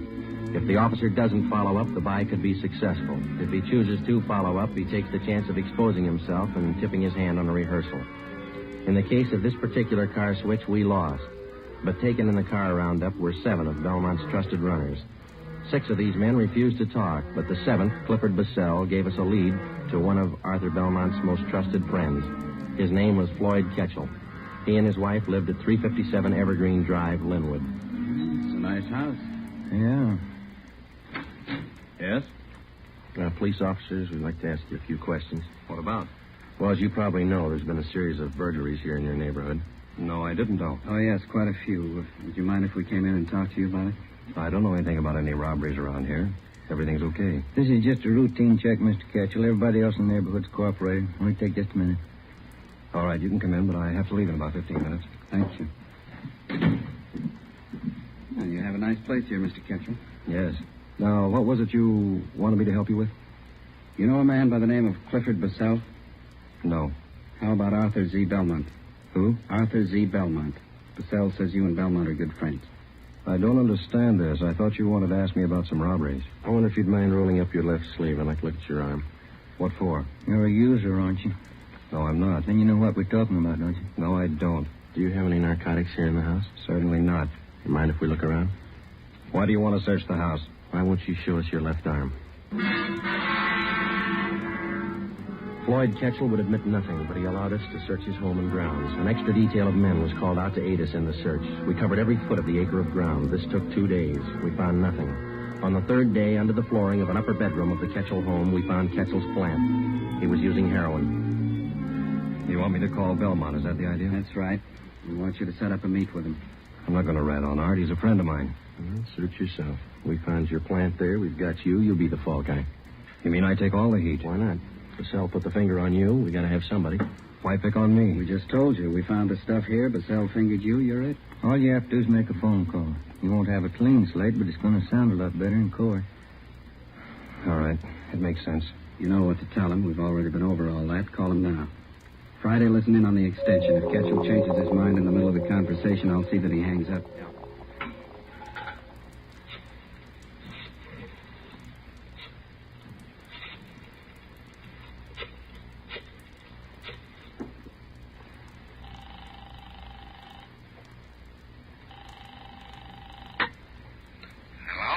Hi, Art.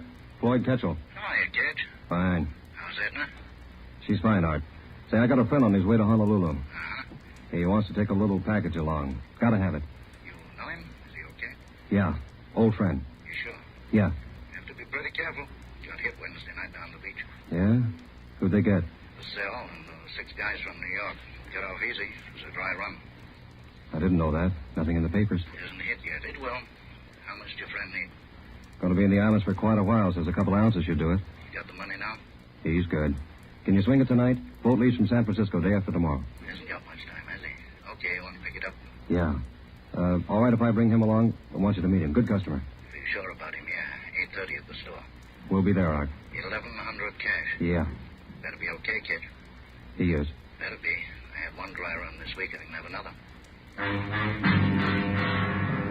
3:22 p.m. We took Mr. and Mrs. Floyd Ketchel back to Central Division, where they were booked on suspicion of violation of the State Narcotics Act.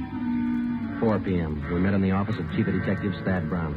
You need $1,100, is that right? Yeah, that's right. How much was in the Secret Service fund? $223. Allotment for this month's all gone. Well, where'd you get the rest of it? You haven't got it all yet. Primera's the banker. How you got it figured, Ben? Well, let's see. I've got it all written down here. First off, we got $223 cash, and these fellows all gave us their personal checks. Jack Donahoe and Robert gave us $200. Johnny Bacon put up $100, and Captain White's in for $150. Joe put in $35, and 22's all I could swing. That's $720. You need $380, right? Yeah, that's the way I got to figure. Okay, I think I can make up the rest. How about Wynn's Cadillac? You loan it to you? He's out getting it washed. It's 41, isn't it? Yeah, sedan. A little old, but it looks good when it's washed. Flashy. Now, that's what you need. You going to make the byway? Yeah. Ketchel will be with me. Okay, it's all here, $1,100. Yeah, we've only got one hitch. It's 5 o'clock and the banks are closed. Yeah? Not much time to run around getting checks cashed. It was 5 p.m. We had 3 hours to cash $720 in personal checks. We split up and covered every possible place in the city where we were known and where we knew they would cash them. By 7:45 p.m., we had the $1,100 in cash. The serial number on each bill was listed and the money turned over to Captain White. The scene of the meet was a hardware store on East 9th Street, which Belmont used as a front. Belmont's hardware was located in a small neighborhood shopping district. On Friday nights, the stores remained open until 9 p.m. Promptly at 8:30, Captain White and Floyd Ketchel pulled up in front of the store and went in. Ben and I waited in our car a half a block down the street. It was 8:35. There they are. They're coming out. Must have made the buy. Starting the car. Here they come. Watch for the skipper's signal, huh? Yeah. There it is. Let's go.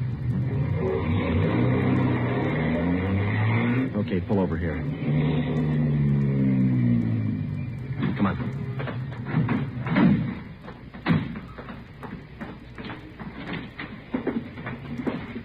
There's a clerk back there. You see Belmont? No. Yes, sir. Can I help you? Is Mr. Belmont around? No, sir. He just stepped out. You sure? Yes, sir. He went out the back door not a minute ago. Bigham and Cassidy out there, aren't they? Yeah, he won't go far. Oh, there's Mr. Belmont. Mr. Belmont, these gentlemen want to see you.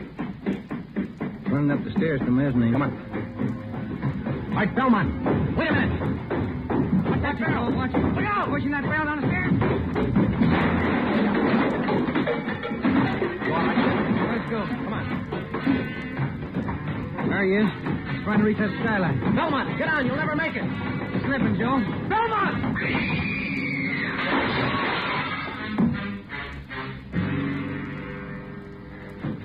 Come on. He didn't do that showcase any good.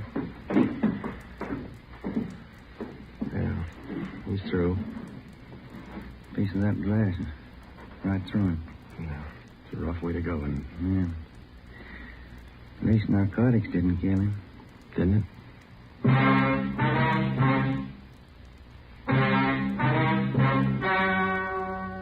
The story you have just heard was true. Only the names were changed to protect the innocent. On December 10th, 1948, trial was held in Superior Court, Department 87, City and County of Los Angeles, State of California. In a moment, the results of that trial. It's amazing how many long cigarette smokers are changing to Fatima. Here is the actual report. From coast to coast, Fatima has more than doubled its smokers. Yes, more and more smokers every day are discovering that Fatima is the best of all long cigarettes. Smokers find Fatima has a much different, much better flavor and aroma than any other long cigarette. They find that Fatima is extra mild because it's the long cigarette which contains the finest Turkish and domestic tobaccos superbly blended to make it extra mild. Enjoy extra mild Fatima yourself. Best of all long cigarettes.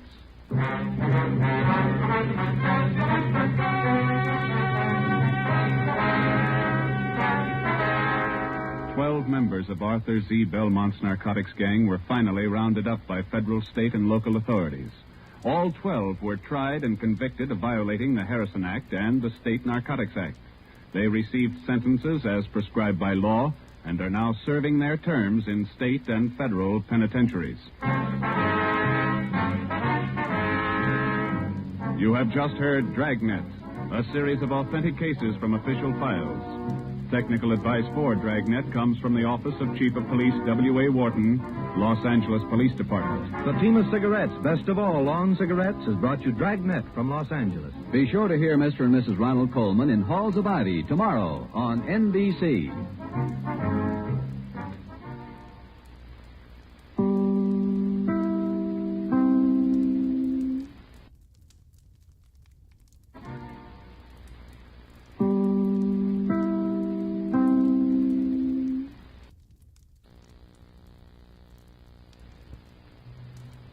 Ladies and gentlemen, this program is for you, not your children.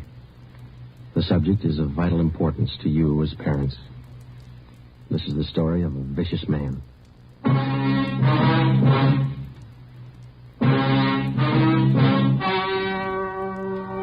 The story you are about to hear is true. Only the names have been changed to protect the innocent. Fatima Cigarettes, best of all long cigarettes, brings you Dragnet.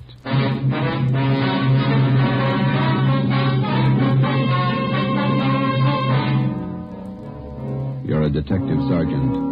You're assigned to homicide detail. 2 small girls are reported missing. Somewhere between their homes and a neighborhood grocery store, they dropped from sight. Your job, find them. If you want a long cigarette, smoke the best of all long cigarettes. Smoke Fatima.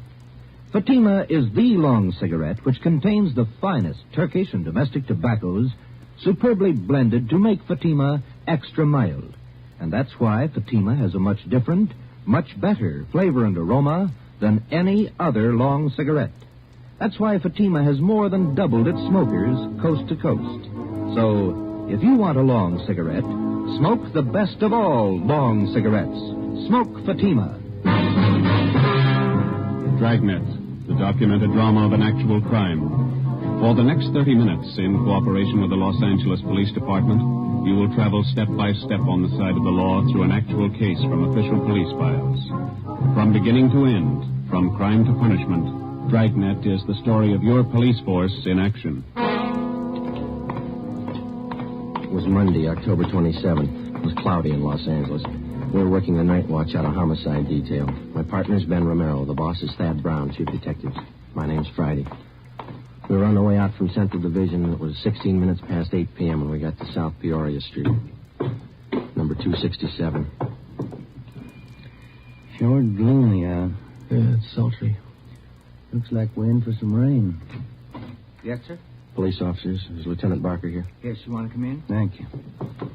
This is Sergeant Romero. I'm Sergeant Friday, Central Homicide. How are you? My name's Claude Jimerson.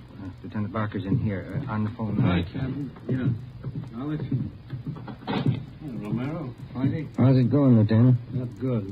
You met Mr. Jimerson? Oh, sure. Sit down, gentlemen. Would you like some coffee? I can have the wife make some. No, thank you. We didn't want to bother the girl's parents any more than we had to.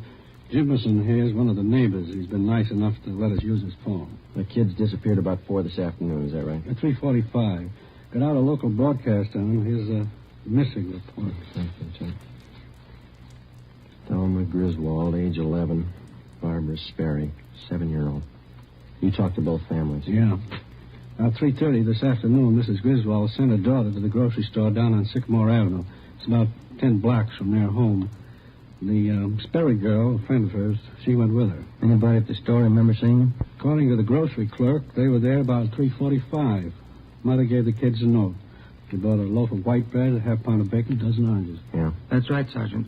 I hope nothing's happened to the kids. We've been neighbors to the Griswolds for years. Sperry's, too. Did you notice if the little girls were going in the direction of their home? Yes, they were. The last time I saw them, they were about a block away, heading straight for home. Little Sperry girl had a dog with her, Champ, I think they call him. He's a collie. And he's missing, too. That's right, Joe. Not a trace of the kids or the dog. Juvenile officers from 77 sticking the neighborhood for the past 3 hours. And are the girls in the habit of wandering off like this? Parents say no. It's the first time. Mm-hmm.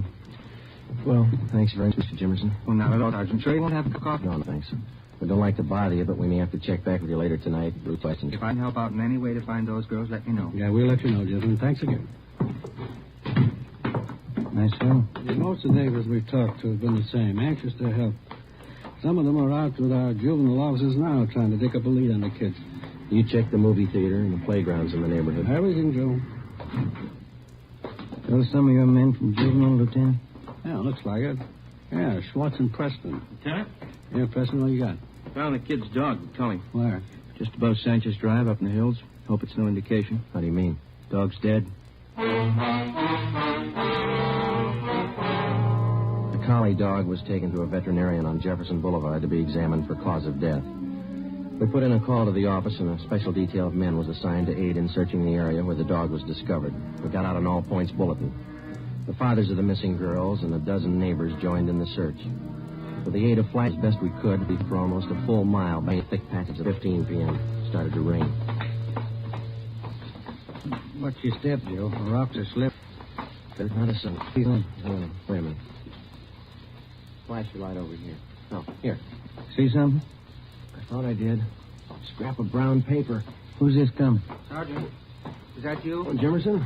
Yeah, what's that you got? I found it right down there, just off the path. Paper sack. Look. Loaf of bread, a few oranges, package of bacon. Where'd you find it? Right down there. Mr. Holmquist and me, we were heading back for the cars when I saw this bag lying to one side of the bush. We'll take it, Jimerson. Thanks. Let's go, man. That means that Barbara and Thelma were up here today. You haven't mentioned that to either one of the girls' fathers. Yeah, it is. About impossible. Where we had found the girls' men was assigned to be on hand to help in the search when it resumed at daylight. Chief of Detectives Thad Brown and Captain Harry Elliott of Homicide were notified of late developments. At 25 minutes past midnight, we started to retrace the steps of the two missing girls from the time they left their homes at 3:30 the afternoon before. We covered every foot of ground along the route which the girls reportedly took on their way to the grocery store. We got the grocery clerk out of bed and interviewed him again. We talked with two elderly ladies in the neighborhood who said that they had seen the missing children between 3 and 4 p.m. the previous afternoon. They could add nothing to what Jimerson had already told us. 3:30 a.m. It was still raining hard. We drove back to South Peoria Street and sat in the car. The lights were still burning in the homes of the missing youngsters, the Griswolds and the Sperrys. Jimerson asked us in for coffee again. This time we accepted. We went in and sat around the kitchen table. Glenn Chandler and Stendhal from Homicide, Lieutenant Barker, Ben, and myself. Jimerson's wife made the coffee. There wasn't much talking.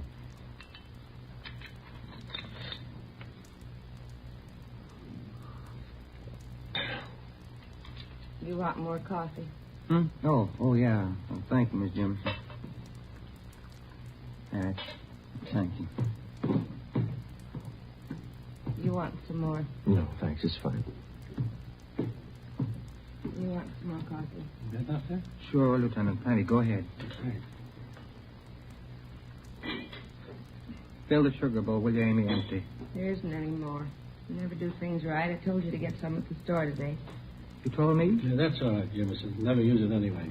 Thanks. Never do anything right. All right, Amy, go to bed. She's a little upset. Not feeling too well. Well, I guess we better be going, Jimerson. Thanks. No, that's all right, Sergeant. She didn't mean you. It's this whole thing, I guess. Got everybody on edge. There's still a chance they may be all right. How do we explain the bag of groceries we found back in the hills and the dog? If anybody's hurt those kids, we'll take care of him right here in this neighborhood. He'll get what's coming to him. Somebody at your back door? Oh, yes, I'll be. Sergeant Friday here? Yes, he's here. Come on in. Sergeant. All right, Tom. Hi. What do you got? Mr. Griswold, Joe. Says he'd like to have you come over and talk to him. Figures it'll make his wife feel better, all broken up. Sure. Come on, Ben. We'll be over at the Griswolds, Lieutenant. All right. Thank you for the coffee, Jameson. Not at all. If you get a chance, tell Griswold how sorry everybody is. We'll help all we can. Sure.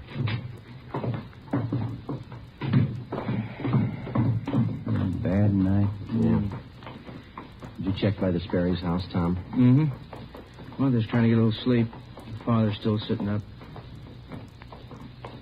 There he is, by the window. Yeah. This is the Griswold home. Go ahead, Tom. Yeah. They're going to ask questions. What are we going to tell them? I don't know. They could be all right. Kids do funny things sometimes. Maybe, but they don't murder their pet dog. Like a doctor, a lawyer, or an engineer, the police officer comes to realize that there's only so much that can be learned from his books. Time and experience make up the rest. The police manual contains no stock answers for the grieving wife who has just lost a husband in an auto accident. No firm but polite reply to the belligerent motorist handed a traffic tag. No words of reassurance for distraught parents of missing girls, ages 11 and 7. Whether it's trapping criminals or comforting parents, you find the right answer the hard way. There isn't any other way. We sat and talked with the Griswolds for a full hour. We didn't tell them about the dog or the bag of groceries. Until the fate of the two little girls was definitely decided, we figured giving them the information would serve no purpose except to add to their worries. 5 minutes past 5 a.m. Almost a full hour until daylight. It was still raining. George, maybe the officers would like some breakfast before they leave. No, thank you kindly, Miss Griswold. We had some sandwiches about an hour ago. Sure I can't fix you something? No trouble. No, sir. Thanks, anyway. Terrible night. Rain. Now, Helen, just a little while longer. We'll find the girls. It'll be daylight soon. Ms. Griswold, some of your neighbors tell us that there were 2 strangers here in the neighborhood this afternoon. Yes, but that was earlier. Mrs. Nelson next door and I were talking about it. One was a gardener looking for work. The other one was selling books. What time were they around, ma'am? Book salesman was here about noon. The gardener about 2 o'clock. Mm-hmm. How is your daughter about strangers? Does she make friends easily? No, not at all. Thelma's very careful about that. She'd never go with a stranger, I'm sure.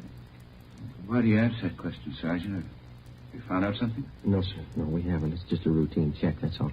Can't understand it. The girl. Out in all this rain, something must have happened, I know. Now, Helen, you've been doing fine. Don't let down now. Joe, Chief Brown's car just pulled up outside. Thanks, sir. Ben? Yeah. Thank you very much, Mr. Griswold, Ms. Griswold. Well, thank you, gentlemen. Here, let me show you the door. We'll meet at the end of Sanchez Drive, Mr. Griswold, about 6 a.m. Should be light enough by then. Oh, all right. Oh, Sergeant, there is a chance, isn't there? The girls are all right. There's a good chance. You try not to worry. Come on, Ben. Right.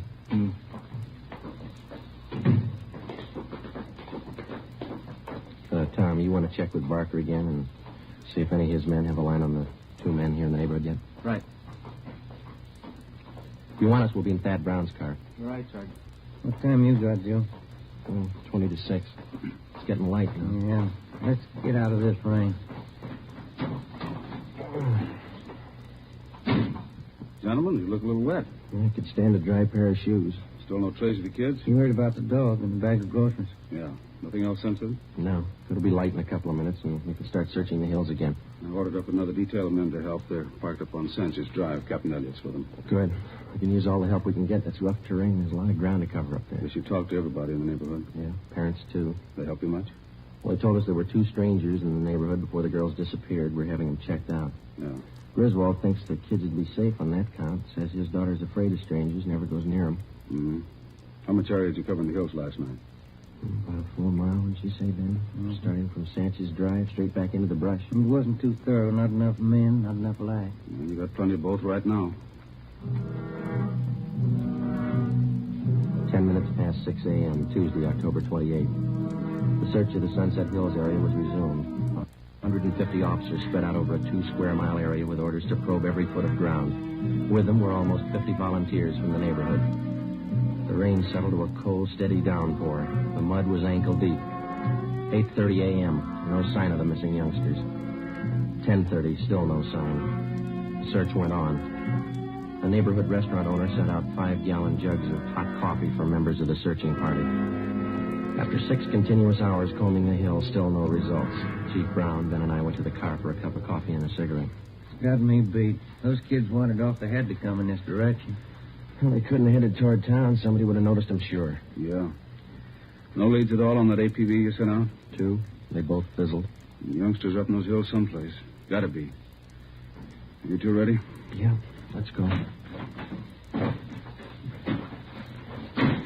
Sure doesn't figure.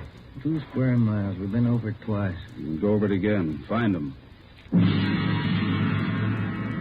Thelma Griswold, age 11. Barbara Sperry, age 7. Tuesday, October 28th, 2 p.m. They were still missing. Another detail of men from Metropolitan Division were dispatched to aid in the hunt.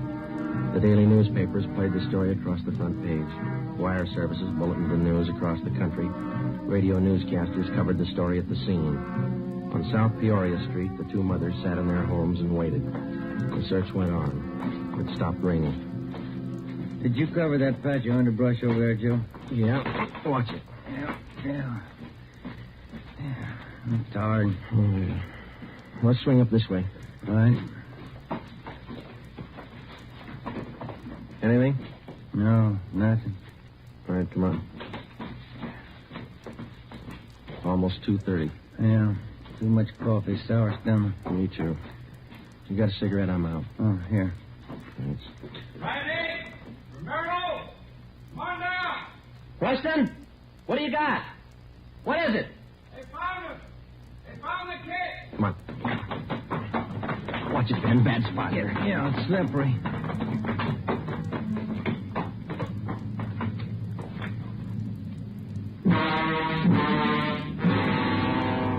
Thelma Griswold had brown hair and brown eyes, about 4 feet 6 inches tall. She had a bunch of wildflowers in her hands. Barbara Sperry had blonde hair and blue eyes. She held a bunch of wildflowers, too. Friday? Chief? Who found them? Jemerson, some of the neighbors. Oh. Dear God. Preston. Yes, sir?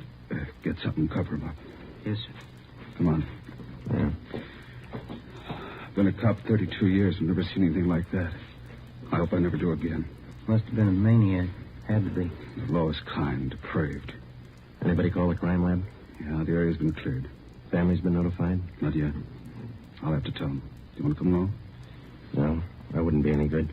2 lives. What can you say? Whoever did it ran up a big bill. They're going to pay it.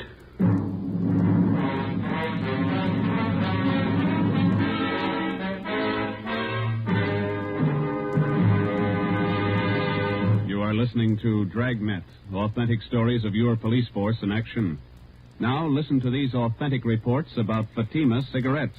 Sales reports show that Fatima has more than doubled its smokers from coast to coast. Smokers' reports give the actual reason for this astonishing gain. Hear what Mr. W.B. Williams of New York has to say about Fatima. I like its even mildness, no irritation. There's something about the taste of Fatima that doesn't seem to be in any other cigarette. In the words of Miss Marie Blacker of Chicago, my friends are switching to Fatima, too. It's much the best of long cigarettes. listen to this statement by Miss Cecilia Marr of Los Angeles. I like Fatima best. It's so mild and has a wonderful flavor. Yes, from all reports, Fatima is the best of all long cigarettes. Enjoy extra mild Fatima yourself. It's wise to smoke extra mild Fatima.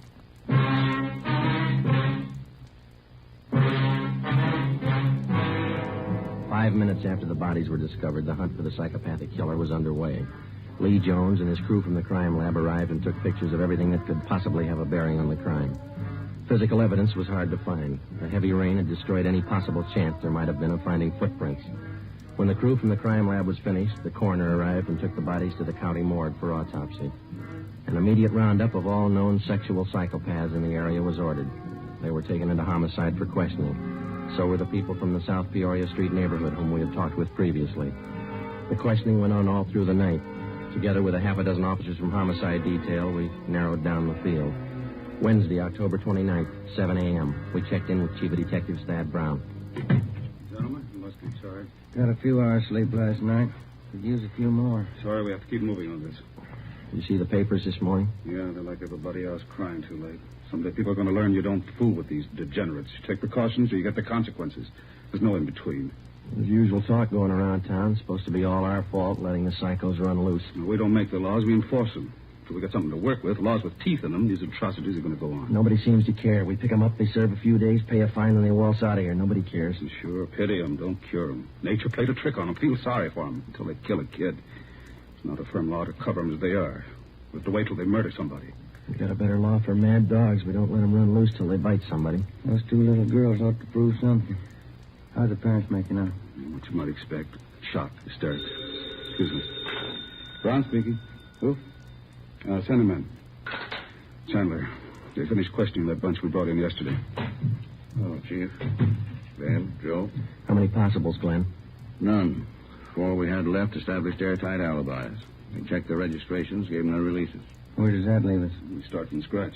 I don't think so, Chief. You got a hunch? A little better than that, Joe. I'm sold. What do you mean? You said the parents told you the little girls were afraid of strangers, wouldn't go near them. That's right. We got the same reactions from some of the neighbors we talked to the day before yesterday. Yeah? Now we find out that all the known psychos in the area are clear, perfect alibis. When you figure the killer couldn't have been a stranger to the little girls. That's right. There were only 2 strangers in the whole neighborhood the day the girls disappeared, the gardener and the salesman. And both of them have been checked and cleared. Mm-hmm. As far as we know, the little girls wouldn't have gone that far up in the hills alone of their own accord, and they wouldn't have gone with a stranger. They had to be lured there and by someone they knew. Any ideas? Could have been one of the neighbors. No, we checked every possible out there, Glenn. We questioned them a half a dozen times. So have I. There's one that might fit. Who's that? Claude Jimerson. Glenn Chandler had been a veteran homicide officer before Ben or I joined the department. He was tall, quiet, and reserved. He had a good reason for everything he did, for everything he thought. The three of us sat down and tried to put the pieces together. Number one, Chandler uncovered a point that Ben and I had missed completely. Jimerson and his wife were not close friends of either the Sperry family or the Griswolds. For a near stranger, he showed an extraordinary interest in the welfare of the children after they disappeared. Number two, Ben and I discovered that Jimerson's wife had an 8-year-old boy by a previous marriage. The child did not live with them. Mrs. Jimerson told Chandler that her husband had been cruel to the boy. She refused to elaborate. Number three, Jimerson was the last person to see the children alive. Number four, the bodies of the children had been well hidden in the underbrush. Jimerson found them. Number five, Jimerson had bent over backwards to make friends with the investigating officers right from the start. As any veteran officer can tell you, that's not the usual attitude. At 8:30 a.m., Chandler, Ben, and I left the office. We spent the day digging back 15 years into Jimerson's life. We got back to the office just after midnight. Thursday, October 30th, 10 a.m. We checked in. Okay, Joe, all ready. Thanks. Come on, Ben.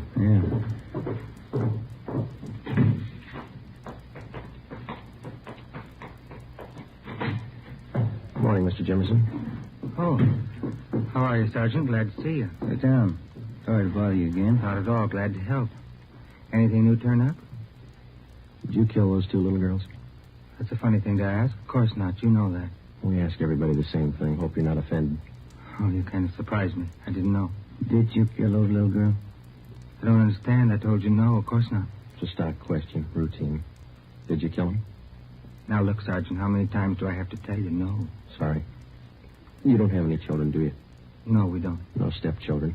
No. Why? Before you moved out to South Peoria Street, you and the wife lived out in West L.A., didn't you? Kelton Avenue? Oh, yes. How'd you know? You recall a Mary Gibbs out there? Gibbs? No. 6-year-old girl. You were charged with molesting her. That was back in 1944. They were crazy. They never proved it. Before Kelton Avenue, you lived in Santa Monica on 10th Street. Is that right? Yes. It was an 8-year-old girl. Donna Honrath. That kid lied, too. She asked me to fix her doll buggy. I never went near her. What about your stepson? Why isn't he living with you? Why did your wife send him to live with her sister? Amy's crazy. I never harmed the boy. We didn't get along, that's all. It got on my nerves. You've had 4 jobs in the past 5 years. What were they? I don't know what you're talking about. You were a janitor at a grammar school down the south end of town, then a gardener at a children's playground. Then you were a shoe salesman, children's shoes. Then you worked at another grammar school. What does all this mean, anyway? What are you getting at? Have you ever been in jail? Once. 6 months. There was some trouble. What kind of trouble? I didn't know what I was doing. I was drinking. I didn't mean to bother the kid. Well? That's all, Jimerson. Routine questioning. You can go now. Oh, thanks. I hope you haven't got the wrong idea about me. I like children, that's all. Sure. Thanks for coming in. Well, not at all, Sergeant. Anything I can do to help. Well, goodbye. Say, Jimerson, I almost forgot. There is one thing. Oh? Since you're the one who found the little girls, we'll have to have you identify the bodies. It won't take long. The morgue's just across the street, up the block. Well, I'd like to help you, but I got an appointment. All you have to do is look at them. We'll take you along. Come on, let's go. I'd like to help, Sergeant, but I don't take these things well. I get sick. We'll make it right. Out this way.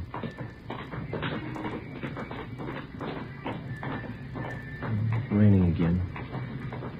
I'm sorry, Sergeant. I don't think I better go. Just identify them, that's all. It won't take a minute. And maybe if we had a drink before we went in, you can have one after. And watch it. There's heavy traffic. Yeah, lights changed. We'll have to wait. I need a drink. I can't go in that place without a drink. You'll be all right. Okay, let's go.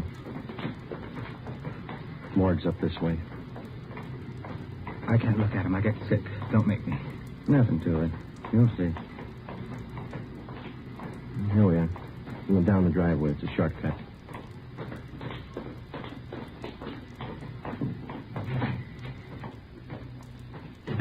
This way. Hi, Joe. Can I help you? Yeah, Archie. Those little girls. Thelma Griswold. Barbara Sperry? Oh, yeah. This way. Please. Right here, Joe. Yeah, Thelma Griswold. Uncover.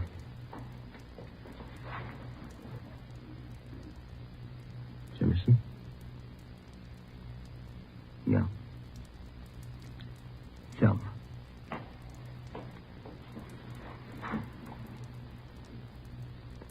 This one? Barbara. Another one. You killed him, didn't you?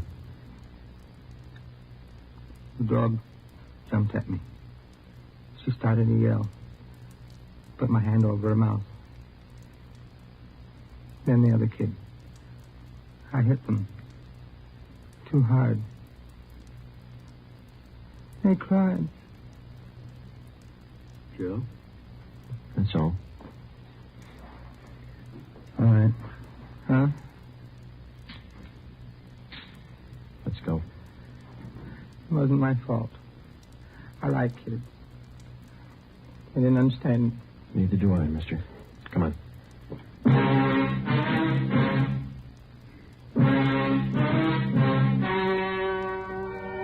The story you have just heard was true. Only the names were changed to protect the innocent. On March 18th, trial was held in Superior Court, Department 87, City and County of Los Angeles, State of California. In a moment, the results of that trial. It's amazing how many long cigarette smokers are changing to Fatima.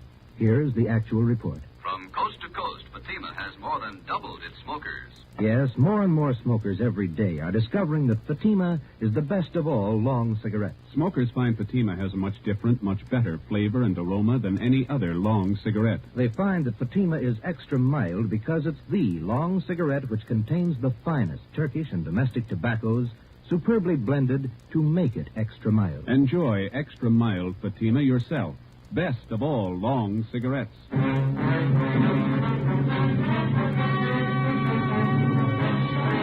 Claude Willis Jimerson was tried and convicted of murder in the first degree. On April 23rd at 10 a.m., he was executed in the lethal gas chamber at the state penitentiary.